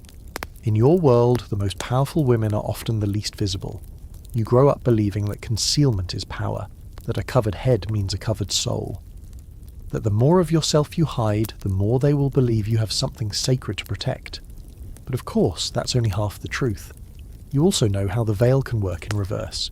You've seen women use it strategically, slipping it just slightly off the forehead to show a high hairline, or letting the fabric fall at a perfect diagonal across the cheek to catch the candlelight. You once watched a baroness rearrange her veil during a feast so subtly that the entire room seemed to lean forward to see what might lie beneath. It's not stripping, it's suggestion, and it's more powerful than nudity could ever be. There's a strange tension in your veil. On one hand, it's modest. On the other, it draws attention. By hiding your face, you're inviting the imagination to run wild. What colour are her eyes? Does she smile when she speaks? Does her mouth curve when she prays? You become a mystery. And in a culture where women are rarely allowed to speak for themselves, mystery becomes currency. Here's your historical fact of the day. By law, many medieval cities required women to wear veils in public. In 13th century Paris, for example, women were legally required to cover their heads once they reached puberty. In Florence, even married women were fined for showing their hair in public. Veiling wasn't optional, it was compulsory. To walk unveiled was to walk into sin, or at least to invite comment. Now for your fringe detail, Some women faked veiling. Yes, really. There are records of women, particularly in cosmopolitan cities, wearing transparent veils made of silk gauze or spider thread linen, technically complying with the law but revealing more than they hid. One tailor in Venice was arrested for selling indecent veils, which sounds like an oxymoron but was apparently a real problem. The church tried to crack down on this, issuing edicts that veils must be opaque, plain and without embellishment, which of course made women want to embellish them even more. But the veil isn't just a legal accessory, it's an emotional one. You've worn it when you didn't want to be seen, when your skin was blotchy, when your rouge wouldn't set, when your eyes were red from crying, or from too many sleepless nights obsessing over how you'll be perceived. On those days, the veil becomes a shield, not for modesty but for privacy, for sanity, for self. Still, there's always the fear. If your veil slips too far, if a lock of hair escapes, if your cheek is exposed during the wrong sermon, you risk scrutiny. A veiled woman is virtuous. An unveiled woman? Well, why was her veil undone? Was it an accident? Was it seduction? Was it a sign of inner looseness? That's the problem with medieval beauty standards, they're designed to be unwinnable. Too much veil? You're cold, inaccessible, a prude. Too little? You're dangerous, desperate, maybe even diabolical. The sweet spot is somewhere in between. A perfectly timed breeze lifting your veil just enough to catch the corner of your lip, your eye, your God-approved cheekbone. You walk through the cloister garden now, veil fluttering slightly in the breeze, and catch a reflection in a pool of water. You don't look like yourself. You look like the idea of yourself, soft, glowing, shrouded in virtue. It's almost enough to believe the performance, and that's what it is really. Performance. Every woman you know wears a veil differently. Some tie it tight, like a noose. Some drape it loose and low, defiant. One girl you knew wore hers pinned with tiny rose thorns. Every time she moved, she bled a little. For penance, she said. But everyone knew she liked the attention. You admired her for it. You think of the widows, all in black, their veils long and trailing like shadows. You think of the brides, veils dotted with pearls, symbols of purity, as if a piece of cloth could erase the life lived before marriage. And you think of the heretics, those burned at the stake, unveiled and wild-haired, the church demanding they die with their shame exposed. Modern scholars still wrestle with this. Was the veil a tool of oppression or empowerment? Did it reduce women to objects or allow them to reclaim their own gaze? Was it a symbol of submission or one of control? The answer is frustrating. It depends. On the day, the woman, the context, the angle of sunlight on a silk hem. Back inside, you unpin the veil, slowly, with the reverence of removing armour. Your scalp aches, your ears throb, but your face is untouched. Still smooth, still painted, still yours. You lay the veil on the bed and exhale for the first time in hours. Without it, the room feels louder. You feel more there, exposed, but free. Tomorrow, you'll wear it again. But for now, just for a moment, you let your hair down. The cloister walls hum with bees this morning, thick with the scent of lavender and something else, something sharper, almost metallic. You follow the sound through a side corridor, into the garden where Sister Theodora tends her plants. She's bent low, hands deep in a row of wormwood, lips moving in a silent psalm. You don't disturb her. You just watch, trying not to look too interested.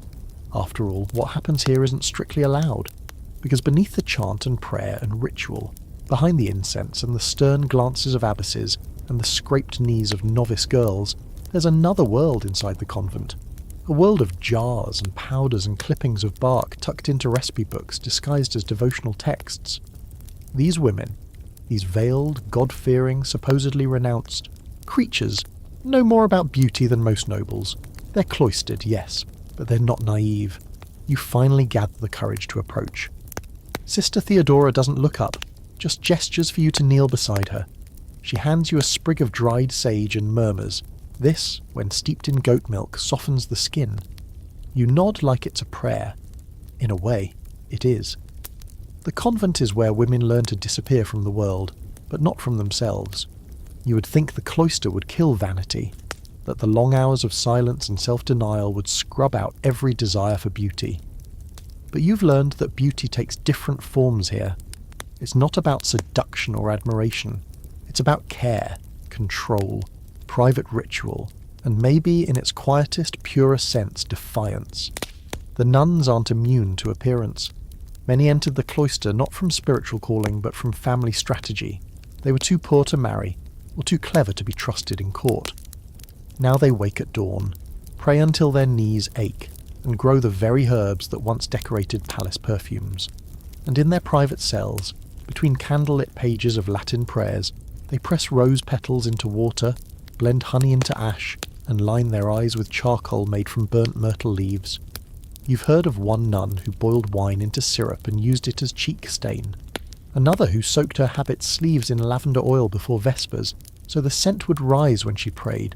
Subtle, controlled, holy. Here's your historical fact of the day.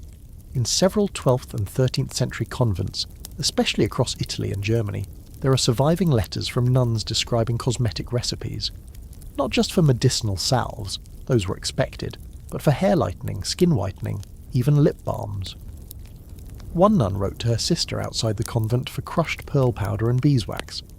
Another requested saffron to brighten the eyes for more fervent worship. And it worked, because in the convent, if you could link beauty to devotion, it was allowed. That's the trick. These women didn't paint to tempt, they painted to transcend. I adorn myself for Christ, one abbess wrote in her journal. What is purity if not seen? She wasn't punished, she was admired, and yet there's tension. Not everyone in the convent approves. Some sisters scowl when they see someone spending too long at the font, adjusting her veil or smoothing her hair. One girl was reprimanded for staring at her reflection in the brass water basin too often. They say she carved her own face into the corner of a psalter. No one's confirmed it. But when that psalter disappeared, so did her vanity. Still, the rituals continue, quietly, respectfully. There's a long-standing practice of masking cosmetics as medicine. If someone notices the faint flush on your cheeks, you're treating a fever. If your lips are redder than usual, you've been chewing medicinal licorice root for throat pain. If your skin glows beneath your veil, you've simply been blessed with health from prayer and clean eating. Everyone nods. No one says a word. You try it yourself. A paste of rosewater and crushed barley. It smells earthy and sweet.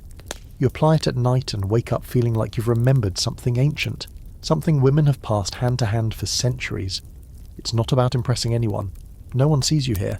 But you do. And maybe that's the whole point. Now for the fringe detail.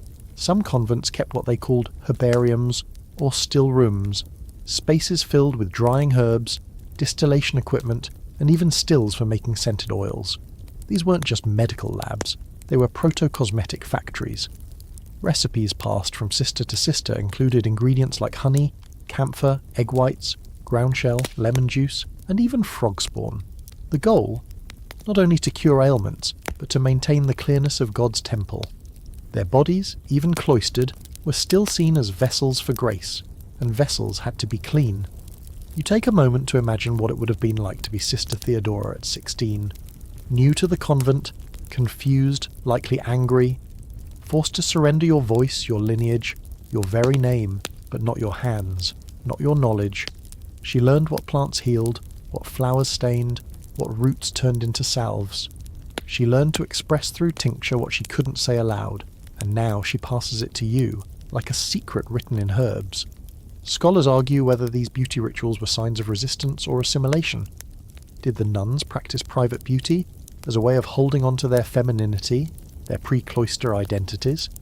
Or did they genuinely believe their care routines brought them closer to God? Was a powdered face still a sin if it was seen by no one but the Saviour? It's a blurry line, like a veil caught in wind. But perhaps that ambiguity was the whole point. These women, cloistered and silent, still found ways to own themselves. In gardens, in cellars, in small quiet rituals that smelled of lavender and sacrifice. You finish grinding a bit of dried rosemary in your mortar, glancing once more at Theodora. She finally looks at you, just for a second, and nods. It isn't a smile. It's an acknowledgement. You're learning. You're joining the tradition. Not the loud, public one. The secret lineage of women who knew that even in silence they had ways of being seen. The pews are hard and unwelcoming, carved from old oak worn smooth by centuries of penitence.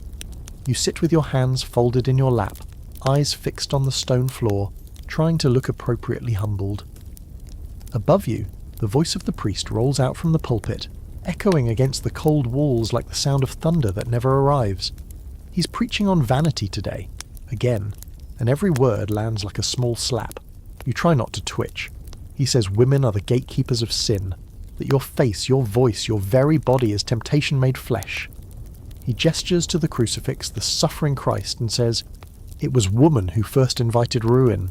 You've heard this sermon before from this priest and others like him. Sometimes it's about the painted face. Sometimes it's about the decorated body. This time, it's the mirror. Vanity is the sister of pride," he says, "and pride is the devil's firstborn daughter. You nod along because that's what you're meant to do, but inside something itches. You think of the small mirror you keep hidden in your chamber, the one that once belonged to your grandmother, burnished metal and warped by age. You look into it every morning, not with pride, not with lust, but with necessity, with discipline, with the careful attention of someone who knows how little it takes to be deemed wrong. The Church's opinions on beauty are not subtle. They are inscribed in law, in custom, in the very design of your daily life. According to the sermons, you are supposed to be plain, humble, ashen even, but not ugly. That too is a sin, evidence of sloth or poor hygiene. You're supposed to keep yourself tidy, clean, modest, but never alluring. You must glow, but not sparkle. Be soft, but not inviting. Be beautiful, but never know it. It's impossible, and the Church knows it. That's the secret, the part you realise the older you get. The standard is meant to be unreachable, a moral labyrinth with no exit. That way the system never loses. If you fall short, you're punished. If you succeed, you're suspicious. And through it all, the pulpit speaks with certainty, pretending these contradictions aren't just real, but divinely inspired. Here's your historical fact. Multiple church councils throughout the Middle Ages issued official statements condemning women's use of cosmetics. The Synod of Rouen in 1231 declared it an affront to God's design, to alter one's appearance with paint or powder. Other decrees warned that such practices invited demonic influence, particularly when paired with unseemly garments or enticing scents. The logic was simple. If you made yourself beautiful on purpose, you must have something unholy to gain from it. And yet, priests also praised the beauty of certain women, just not real ones. They extolled the Virgin Mary's fairness, her untouched skin, her eternal youth. They described heaven as a place where all souls would be restored to their most glorious form. In artwork, saints were depicted as radiant, unblemished, physically perfect. So which is it? Is beauty godly or godless? Is it divine reward or sinful bait? You've heard some sermons that try to split the difference. They say that natural beauty is a gift from God, but artificial beauty is theft. That makes you laugh, quietly. Because what's natural about smearing ashes on your face to hide rosacea? About plucking your hairline until your scalp bleeds?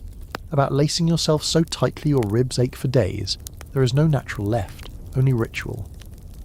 The priest begins listing sins again, each one marked by a pointed glance toward the women's side of the congregation. He doesn't look at the men. Not once.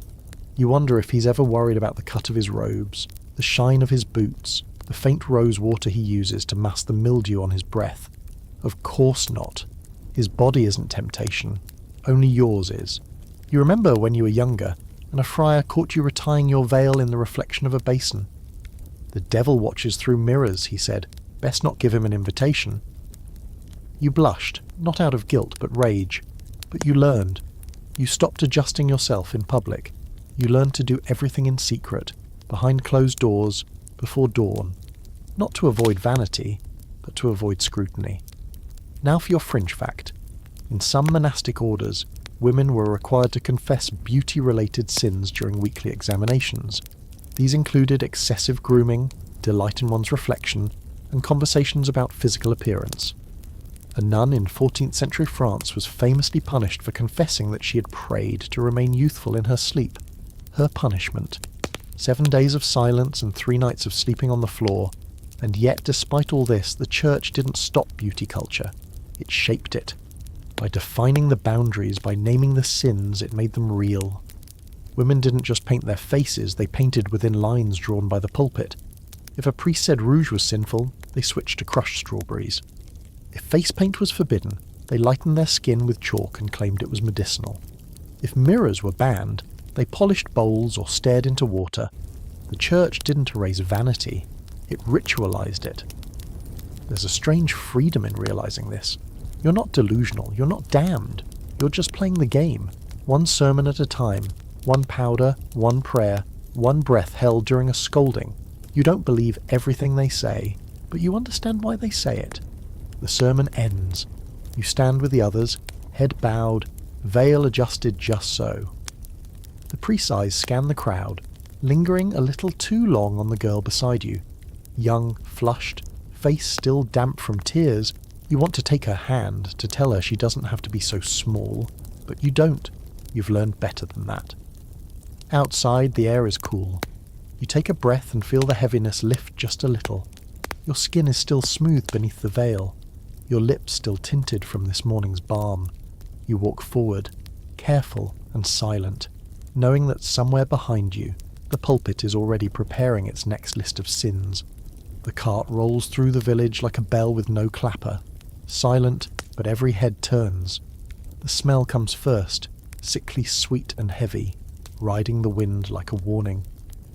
The bodies are stacked with a kind of hurried reverence, draped in linen where there's enough cloth to spare, faces turned toward the heavens. Some eyes are still open. The women nearby cross themselves instinctively. You do too, though your fingers pause at your lips, because under your breath all you're thinking is, what would she have worn today? It's a cruel thought. You know it, but it's true. Because even now, in the middle of death, beauty hasn't vanished. If anything, it's gotten sharper, more desperate. You've seen women apply rouge to corpses, mothers dabbing colour on their daughters' cheeks before burial, wives smoothing wax over their husband's brow, as if death could be tricked by presentation. They do it not just to honour the dead, but to soften the blow for the living. A beautiful corpse is easier to mourn. It looks more like sleep, more like hope. In the wake of the Black Death, you'd think cosmetics would disappear, tossed aside like straw mattresses and tainted water. But no, they evolve, fast.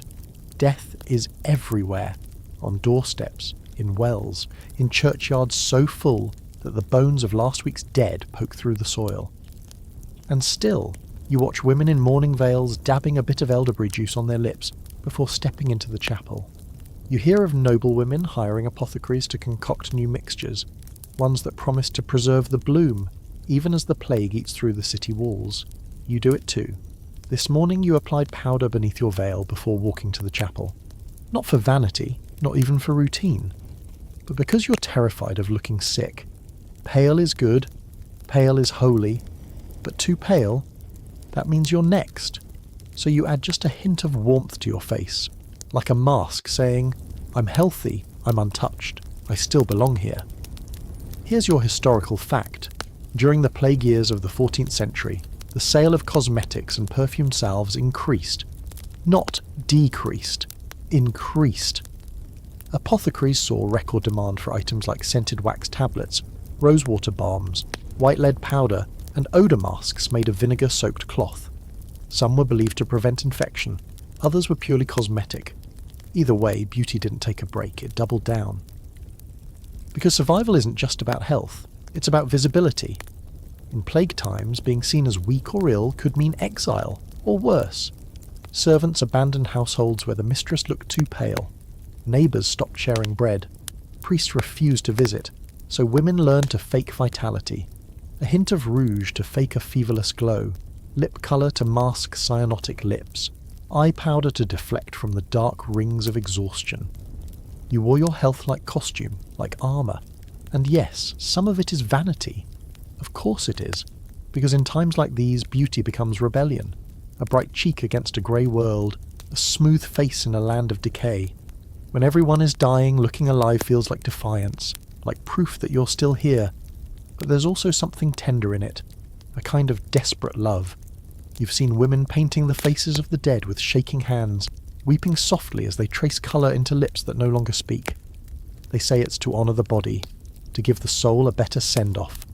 But it's also for them, for the living, to remember the face they loved before it turned to ruin. There's a girl in your village who did this for her sister. The younger one died in the night. No warning, no final confession, just silence. The elder stayed up all night, crushing rose petals and chalk into a paste, then painting her sister's face with fingers so gentle it felt like prayer. In the morning she wrapped her in linen and placed a ring of dried lavender around her head. When the corpse cart came, the driver paused. "Too pretty for the pit," he muttered. He buried her at the edge of the churchyard instead. That's your fringe fact tonight. Some plague victims, especially women, received more careful burials if they looked peaceful, composed, even beautiful in death. It wasn't official policy, but it happened. Because when death is everywhere, you cling to whatever dignity you can salvage, even if it comes from powder and paint. You walk through the streets now, veil over your mouth, rouge beneath it. You don't speak. The air is thick with incense and rot. A monk walks past carrying a crucifix and a bucket of lime. His robes are stained, and his eyes look everywhere but at the bodies. But he nods when he sees you, because you look healthy, quiet, devout, the look of the living, and yet every step you take you feel it pressing in. The realization that beauty has become a kind of mourning, not just for those who've passed, but for the world that used to be. A world where red cheeks meant flirtation, where pale skin meant privilege. Now, they're masks against fear. You still perform the rituals, because they're all you have left. You still open your mirror each morning, not to admire, just to confirm you haven't vanished. Scholars often overlook this, the way plague sharpened the beauty standard into something fierce and tragic.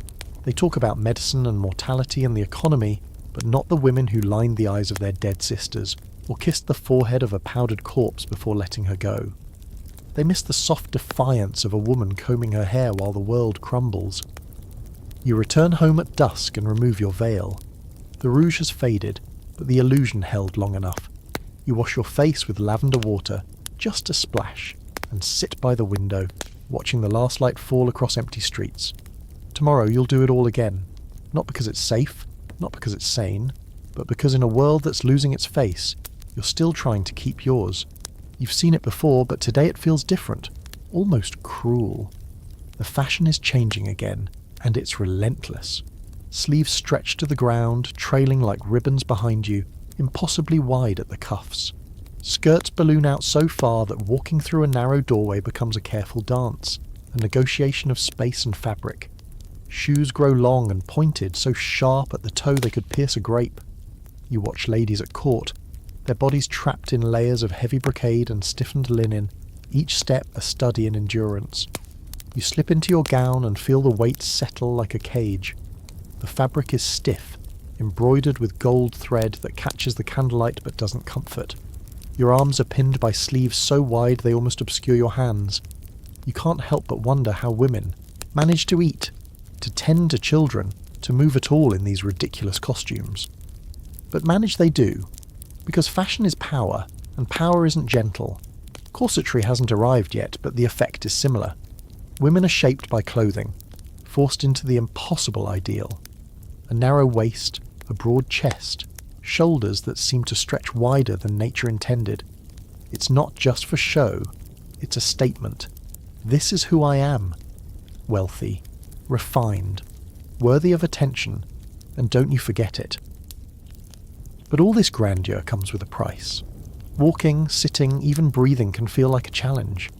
You've heard stories of women who fainted during court events because the constriction was so severe. Others developed bruises from the weight of their skirts or cuts from tight lacing. Some resorted to risky measures just to keep up, tightening their waists beyond what was safe, starving themselves, or even binding their arms to maintain posture. Historical records tell of women in the Burgundian court who wore sleeves so heavy they had attendants to help them dress and undress. The fabrics were imported from Italy and the East, dyed in vibrant blues and reds that bled when washed. Jewellery was sewn directly onto gowns, making the dress as valuable as any treasure chest. The more elaborate your costume, the more influence you wielded. Then there's the shoe game, a bizarre obsession with elongated toes known as poulain or crackaway. These pointed shoes extended several inches beyond the actual foot, some curling up at the tips like the claws of a beast. Nobles wore them proudly, but they were impractical and dangerous. Some women reportedly tripped and broke ankles trying to navigate cobblestone streets. In some cities, laws were passed limiting the length of these toes, though enforcement was spotty at best. Here's a fringe fact that's fun to imagine. To protect their delicate gowns and shoes, some ladies carried small decorated sticks, called points, which they used to push aside brambles or warn off would-be touchers in crowded halls. You can picture it now, a lady flicking her point at a too curious courtier, a quick snap of her wrist like a warning that her beauty is not to be trifled with. All these fashions don't just shape bodies, they shape identities. You watch the noble women at the banquet, their figures silhouettes behind yards of fabric and shimmering jewels. They don't just wear clothes, they wear status, history, family pride. The gowns tell stories, the length of sleeves whispers lineage, the quality of thread announces alliances. But not everyone thrives in this world. Poorer women, peasants, servants, they watch and mimic when they can, but are often left out of the spectacle entirely. For them, fashion is an aspiration rather than a reality. They wear hand-me-downs, patch dresses and wooden clogs. Their beauty isn't judged by silk, but by survival. And then there's the debate that still rages among historians today. Did these fashions empower women, or enslave them? Some argue that elaborate clothing gave noble women a kind of armour, protection from unwanted labour, a visual barrier to male aggression. Others say the restrictions were physical and psychological chains, limiting movement and autonomy. You think of the women who lived through this, who squeezed into gowns that weighed as much as a child, who held themselves upright despite aching backs and strained lungs. You think of the silent compromises behind every sigh and every forced smile. Beauty was a battlefield, and these dresses were both sword and shield. Tonight you remove your gown slowly, untying the laces with trembling fingers. The heavy fabric slips to the floor with a whisper. Your skin feels raw and liberated beneath it. You breathe deeply, savouring the feeling of freedom, even if just for a moment. Tomorrow the fashion will change again, and you'll dress accordingly. Jewels glint in the candlelight like tiny stars fallen onto velvet and silk. You reach for a delicate chain of powdered pearls, pearls crushed so finely they resemble morning mist, and let the faint dust fall through your fingers. It's both treasure and poison. You know that. The same with the emerald powder you've been told is the height of fashion, though some whisper it's as deadly as the lead in your face paint. Still, women adorn themselves with these substances because status demands it. Wealth is shown not just through gold or fabric, but through the very chemicals you wear on your skin. You consider the finer points of adornment. Emeralds ground into a cosmetic paste, powdered pearls mixed with honey for lip balm, even the occasional trace of mercury in eyeshadows. These were not mere decorations, but statements of class, connections, and often a willingness to flirt with danger.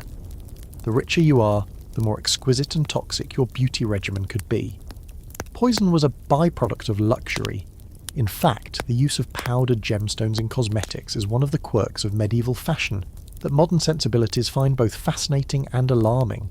Emeralds, for instance, were crushed to create a pale green tint believed to cool, flushed skin, but many women suffered from skin irritation, or worse, mercury poisoning, which was often linked to the mineral's use. Pearls, similarly, were ground into powders to lighten the complexion and smooth wrinkles, luxury treatments accessible only to the upper echelons of society. There's a curious tension here between beauty and death. Women wore these poisons knowingly, sometimes hoping their fragile, pale skin would outlast the toxicity. Others had no choice, trapped in cycles of expectation and appearance. A noblewoman's duty wasn't just to rule estates or bear heirs, it was to look like power, even if that meant sacrificing her health. Here's your historical fact for tonight. Powdered emeralds were so prized that in 15th century Italy, some apothecaries guarded their sources zealously, mixing emerald powder with waxes, and oils to make cosmetics that were part medical treatment, part beautification.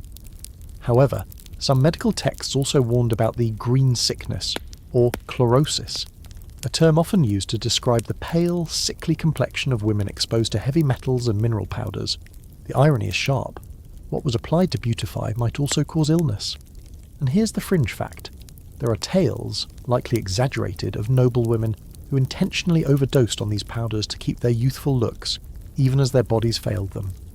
One story tells of a duchess who mixed emerald dust with lead-based face powder, leading to a slow, agonizing decline marked by tremors and madness. Whether legend or truth, it reflects the dangerous allure of beauty in the Middle Ages. You imagine the ritual. A lady seated in her chambers, the floor strewn with crushed stones, her servants carefully applying toxic paste with fine brushes. You wonder if she ever paused to ask if it was worth it, to weigh the price of beauty against the cost of health. And there's the social gamble. If you refuse these treatments, you risk being seen as ugly, or worse, poor and unworthy. If you embrace them, you might outshine rivals, but at the cost of your vitality. The stakes are high, the rules unspoken but rigid. The tension ripples beyond cosmetics too, into the realm of politics and marriage. A young woman's appearance was often the first and last impression a powerful family made. Toxic or not, beauty was currency. You knew this well. You hold the chain of powdered pearls again, turning it over in your fingers. The weight is light, but the implications are heavy. Beauty here is a dangerous game, one that many played, but few won without scars. You set the chain down gently and reach for a small bottle of mercury-based highlighter. It glimmers ominously, like liquid silver. Tomorrow you'll prepare the mixture anew. For now, you sit in silence, the flickering candle casting dancing shadows that seem almost alive, like spirits watching over your dangerous ritual. You hold your breath as you lift the mirror, a rare treasure crafted from blown glass and polished metal, its surface imperfect but still reflecting you better than any bronze disc ever could. The first time you held one of these fragile things, you were mesmerized. For centuries, mirrors were scarce, expensive luxuries only the wealthiest could own. The rest of the world relied on polished metal or still pools of water, where reflections shimmered and warped, teasing out ghostly versions of yourself. Now, looking into this fragile glass, you catch yourself studying every line and shadow with a new kind of obsession. You trace the curve of your cheekbone, the slight furrow of your brow, the edges of your plucked hairline. The mirror doesn't just reflect your image, it magnifies your doubts, your aspirations, your fears. It whispers that beauty is a moving target, one that changes with every candle flicker and passing day. Before glass mirrors, self-perception was a blurry, imperfect thing. Artists relied on imagination or sketches from others to capture faces. But now, with these new mirrors spreading across Europe in the late Middle Ages, women began to see themselves more clearly, sometimes too clearly. The mirror became both a tool and a tormentor, showing every flaw, every missed spot of powder, every patch of redness. It's easy to forget that this was revolutionary. Before the 14th century, mirrors were so rare that most people would never see their own face clearly outside of a crowd or the occasional pool of water. Now suddenly, you can stare into your own eyes for minutes at a time, analysing, critiquing, and reshaping. The mirror became a private witness to your daily transformations, a silent judge of your rituals. Here's a historical fact. Venice became a major centre for mirror making in the late Middle Ages. Craftsmen perfected the art of blowing thin glass panes and backing them with polished tin or silver, creating clearer and larger reflections than ever before. These mirrors were costly and delicate, often sold in ornate wooden frames and treasured like relics. But mirrors weren't always welcome. Some clergy warned against their use, fearing they encouraged vanity and sinful self-obsession. There were stories, often whispered, of women entranced by their reflections, spending hours before their mirrors until they neglected prayer and duty. Some believed mirrors could trap souls or be used in witchcraft to cast spells. Looking too long into a mirror was seen by some as opening a door to temptation, or the devil's gaze, and the mirror's impact rippled through culture. Portrait painting, for example, changed dramatically. Artists began capturing not idealized versions of their subjects, but more honest likenesses, warts and all. This shift challenged medieval ideals of perfect beauty, introducing a tension between reality and aspiration. Now the scholarly debate: was the mirror liberating or enslaving? Did it empower women to see their own worth, or deepen their insecurities? Did it fuel the beauty rituals, or simply reflect the pressures already present? Scholars argue both sides. Some say mirrors gave women a new kind of agency, a way to control their image. Others see them as tools of self-surveillance, amplifying impossible standards. You catch your own gaze again, blinking slowly, aware of every imperfection. You touch a spot of lead powder near your temple, smoothing it carefully. The mirror doesn't judge, but you do. With a sigh, you set the mirror down, the surface shimmering like a pool disturbed by a stone. Tomorrow you'll face it again, as you always do, because in this world the mirror is more than glass. It's a battleground. You press your fingers lightly against your forehead, feeling the faint pulse beneath the skin. Today, like so many days before, you decide to try something new to achieve that elusive glow. One that says health, but hides any hint of excess or sin. It's an old remedy, whispered down through generations, and though it sounds strange now, it made perfect sense then. Bloodletting. Yes, you bleed yourself carefully and deliberately, drawing a small amount from a vein near your temple or wrist to flush the skin and brighten the complexion. You prepare the tools with care, a sharp lancet, a clean cloth, and a small bowl to catch the trickling blood. The sharp bite stings, but isn't unbearable, more like a pinprick at first. Then the warmth spreads as the blood flows, and you let it go for just long enough to feel the flush rising in your cheeks without fainting away. It's a delicate balance practiced by many women across Europe who believed in the ancient humoral theory, that health and beauty depended on balancing the four humours: blood, phlegm, black bile, and yellow bile. Too much blood and you were lustful, wild, and unclean. Too little, and you were pale, weak, and lifeless. Bloodletting was supposed to purify the body, cleanse the soul, and sharpen the mind. You've read medical texts prescribing it not just to men, but especially to women, to cure hysteria, melancholia, and yes, to promote beauty. It was common enough that apothecaries sold lancets alongside powders and ointments, and some noble women had personal bloodletting servants trained to do it just right.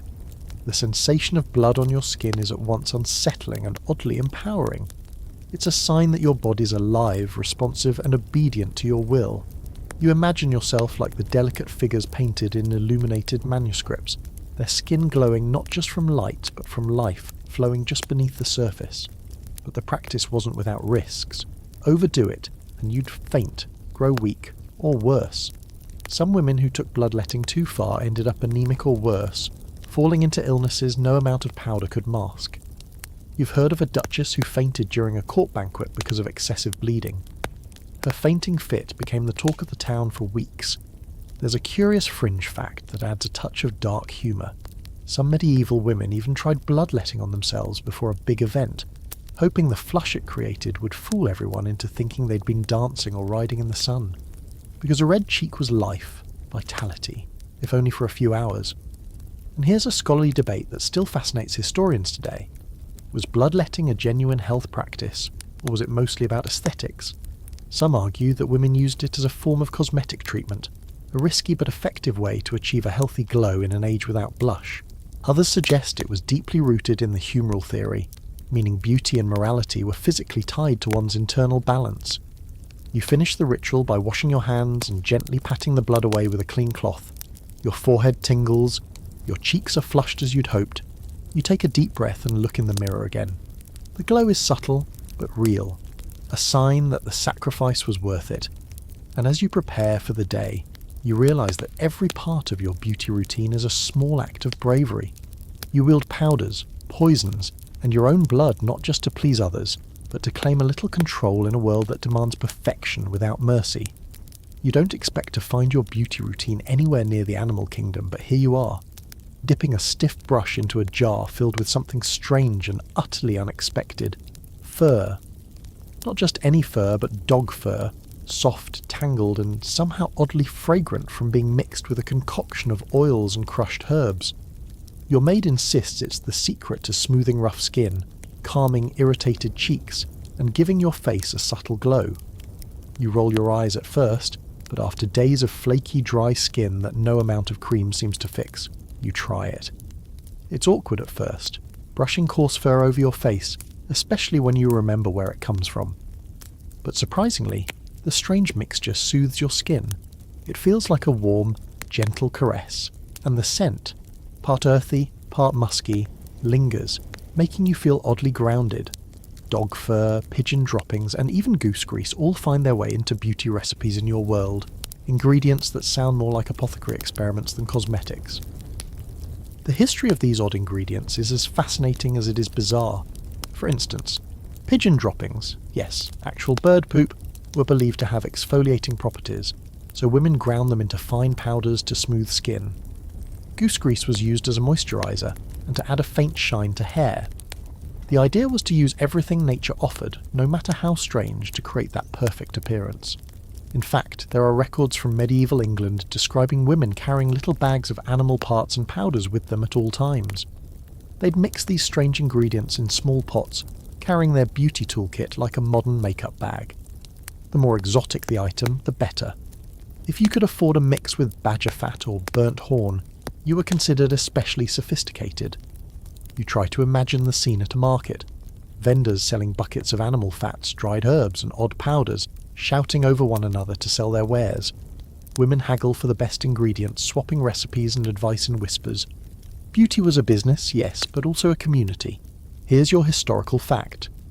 Medieval texts called The Art of Distillation and Secrets of Women's Remedies include recipes using pigeon droppings, goose grease, and other animal-derived ingredients for everything from skincare to hair loss.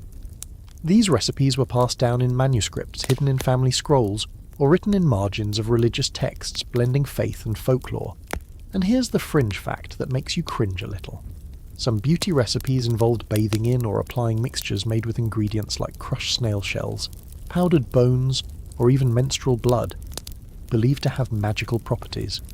Whether people actually used these is debated, but the stories persist, showing how blurred the lines were between medicine, magic, and beauty. But this strange beauty alchemy had risks. Animal fats could spoil, causing rashes or infections. Some powders were abrasive enough to damage skin rather than heal it.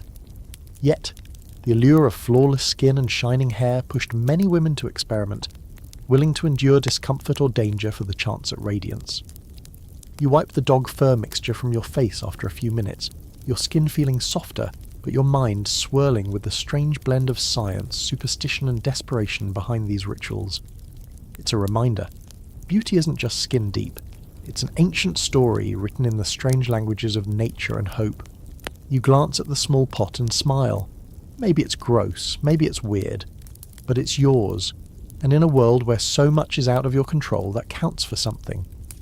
You sit stiffly on the wooden stool, the artist's brush hovering over your cheek, waiting to capture the perfect shade of rose that you have carefully practiced in the mirror so many times before. Today, the artist is painting your portrait. Not a mere sketch, but a full-on commission that will hang in the Great Hall for all to see. The realization is thrilling and terrifying at once. You are about to be immortalized. But what if the painted version doesn't match the carefully crafted one in the mirror? What if the portrait betrays the cracks beneath your powdered skin? In the Middle Ages, portraiture was less about exact likeness and more about idealization. Painters were guided by convention, pale skin, high foreheads, delicate features, and subtle, controlled expressions. They used pigments and glazes to smooth over imperfections, to erase signs of age or fatigue, to emphasize virtue. Your portrait will show you not as you are, but as you should be, a flawless symbol of purity, status, and piety. You watch as the painter mixes colours, white lead for the base, red ochre for your cheeks, a touch of black for your lashes. Each stroke builds the illusion. You try to hold still as your face is transformed by layers of pigment and glaze, becoming both you and an idea of you. This art of beautification isn't just vanity, it's political. Portraits send messages about alliances, wealth, and social standing. To sit for a portrait is to declare your place in the world, and because portraits were often gifts or tools of diplomacy, you know your image will be scrutinized far beyond this room. Here's a historical fact. By the 14th century, portrait painting was becoming increasingly popular among European nobility. These images were not only keepsakes but public statements. Artists like Jan van Eyck pioneered techniques that allowed for detailed realism, yet many still preferred to idealize their subjects to suit societal ideals. In many cases, portraits were as much about aspiration as about reality. The process itself was arduous. Sessions could last hours or days, during which you had to remain immobile, the artist pausing only to mix pigments or discuss pose. Painters sometimes use mirrors to study their subject's expressions, but the final work often smoothed over signs of imperfection, blemishes, scars, even emotional depth. And here's the fringe fact. Some patrons would commission multiple portraits, each subtly different to be displayed in different locations or given to different relatives. Some women even kept beauty consultants who advised the artist on how to flatter them best, controlling everything from hairstyle to the angle of the jaw. A perfect portrait was carefully curated, an early form of branding. Despite the idealization, portraits reveal a lot about medieval beauty standards. High foreheads are exaggerated, hairlines pushed back beyond what nature allowed. Eyes are large but demure, lips small and often painted a gentle pink. The emphasis is always on control. Control of expression, control of appearance, control of how one is remembered. You wonder what your portrait will say about you centuries from now. Will it show your quiet strength or your silent suffering? Will future eyes see the woman beneath the layers of paint, or just the icon she tried so hard to become? The candlelight flickers, casting dancing shadows on the half-finished canvas. Your lips are pursed, your eyes lowered, your face serene. It's beautiful. It's not you. But maybe you think that's exactly the point. You don't like to admit it, but the men have started to take over your beauty routine. Not literally. No barbers tugging at your hair or apothecaries mixing potions in your private chambers, but their influence is creeping in, reshaping how you think about yourself and your looks. The once secretive knowledge of beauty, passed down through women's hands and whispered in convents, is becoming the province of male experts. Apothecaries, physicians, barbers, and even alchemists who claim the right to dictate what your skin should look like, how your hair should fall, and what poisons you should trust.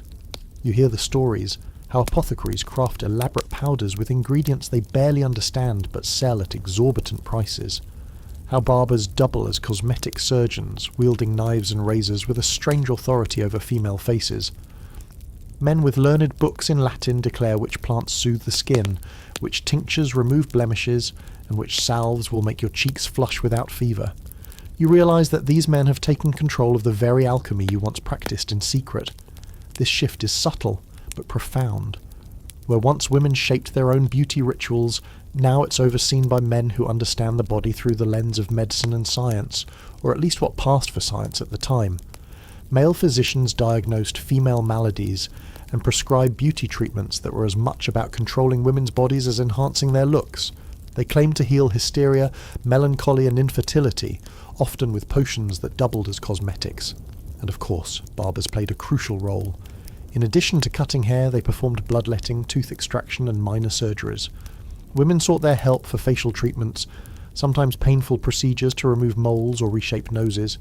It was a strange inversion of power, men wielding scalpels in the name of feminine beauty. Here's your historical fact.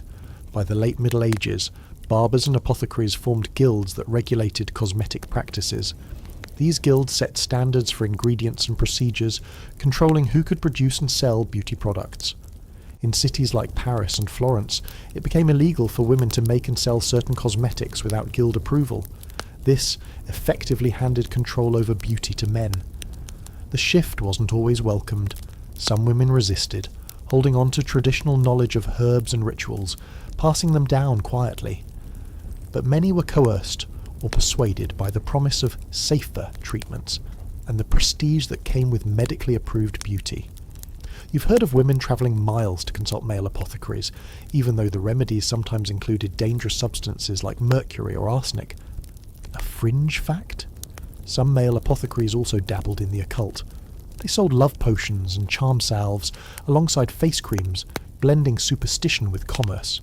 These mixtures often came with warnings: use only at night, avoid certain saints' days, beware jealous rivals.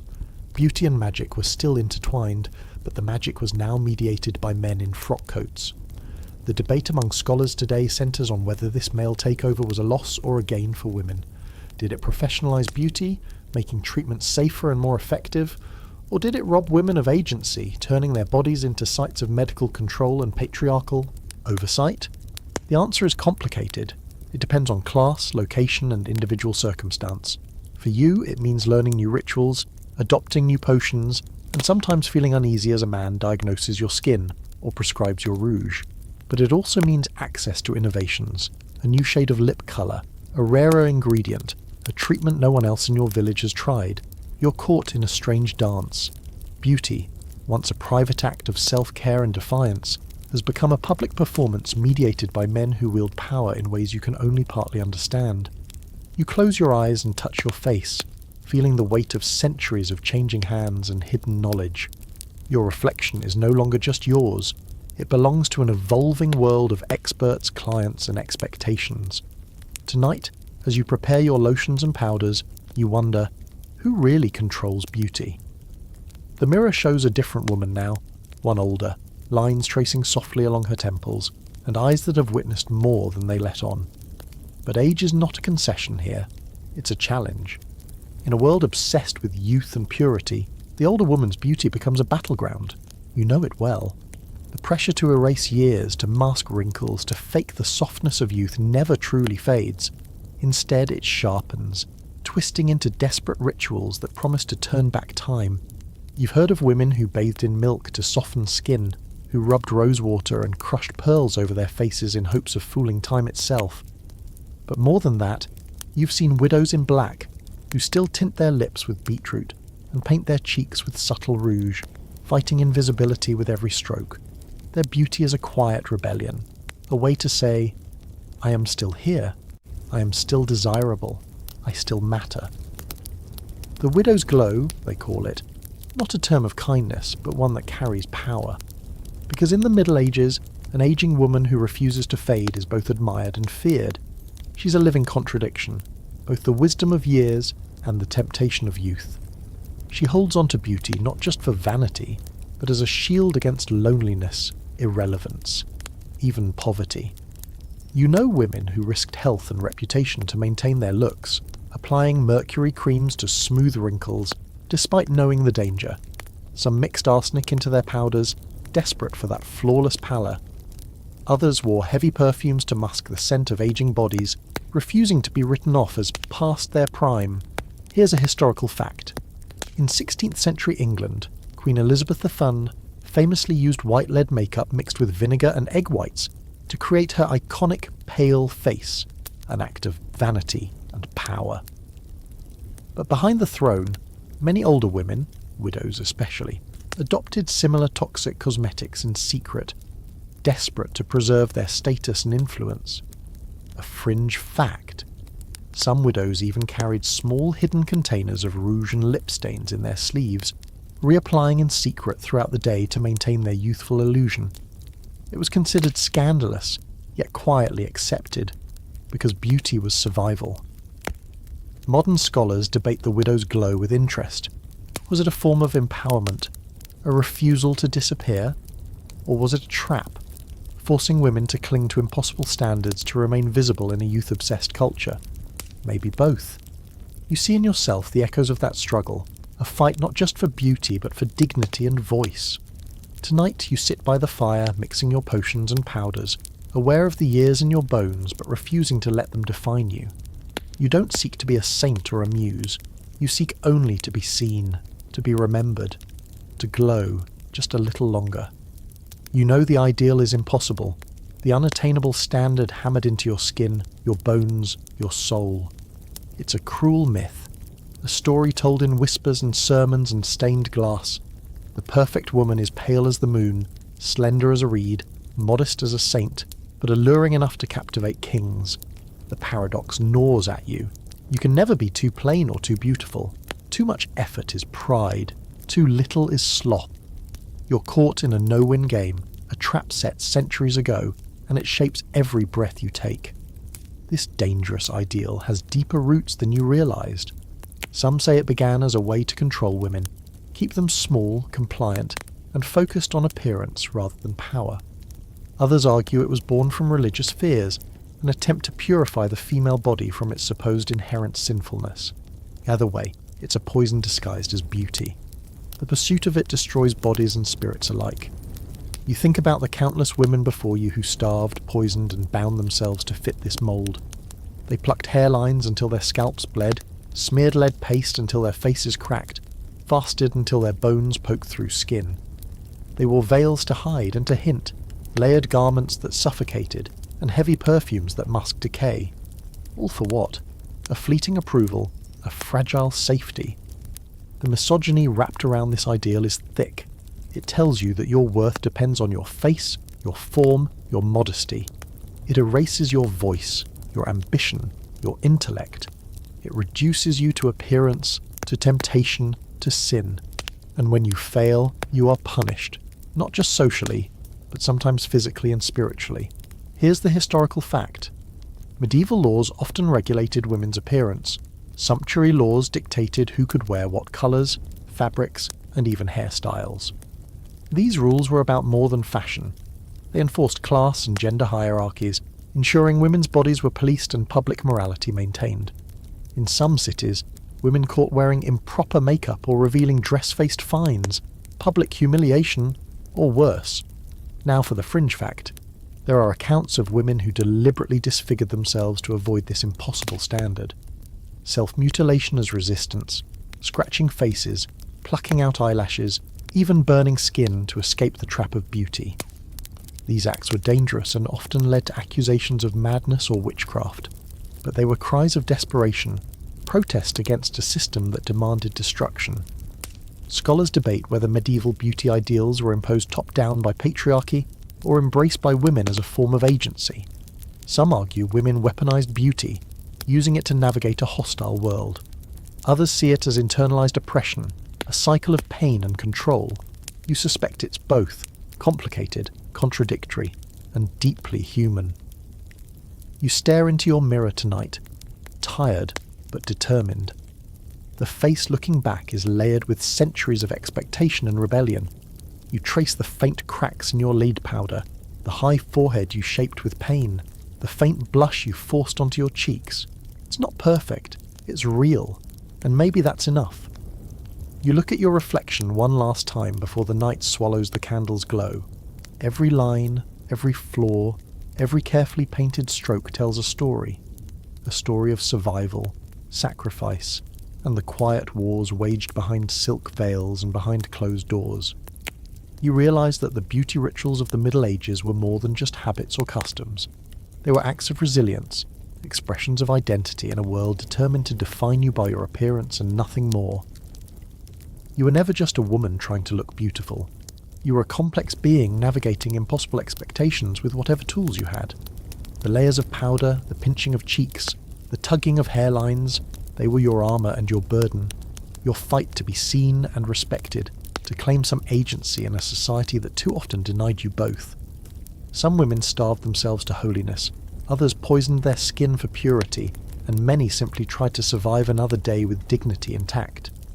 You see in their stories echoes of your own struggles, the yearning to be noticed but not judged, to shine without burning. Medieval beauty rituals destroyed bodies but shaped histories. They crafted icons of purity and sin, saints and sinners, Madonnas and Magdalens. They helped define gender, class and power. They were prayers whispered through ointments and prayers swallowed with every breath. And in their complexity lies a truth we still wrestle with today. That beauty is never just skin deep. It is political, social, spiritual. Here's your historical fact to close the chapter. Many medieval women who endured these extreme beauty practices were venerated or canonized precisely because of their suffering. Saints like Catherine of Siena and Mary Magdalene were celebrated not only for their piety, but for their endurance of pain and denial. Pain that often involved self-starvation, fasting, or mortification of the flesh, as signs of divine favour. And your fringe fact. In some folklore, the spirits of women who died from beauty rituals were said to haunt mirrors, seeking to warn the living of vanity's cost. Tales of mirror ghosts appear in various cultures, warning that obsession with appearance could trap souls forever. Whether superstition or metaphor, the stories remind us of the human cost beneath the cosmetics and corsets. You stand, extinguishing the candle with a soft breath, the room slipping into shadow. The mirror's surface fades into darkness, but the reflection remains in your mind. The brave, complicated, flawed woman who dared to face impossible standards and still claim her worth. Beauty in the Middle Ages was a battlefield. You survived it, and that is your triumph.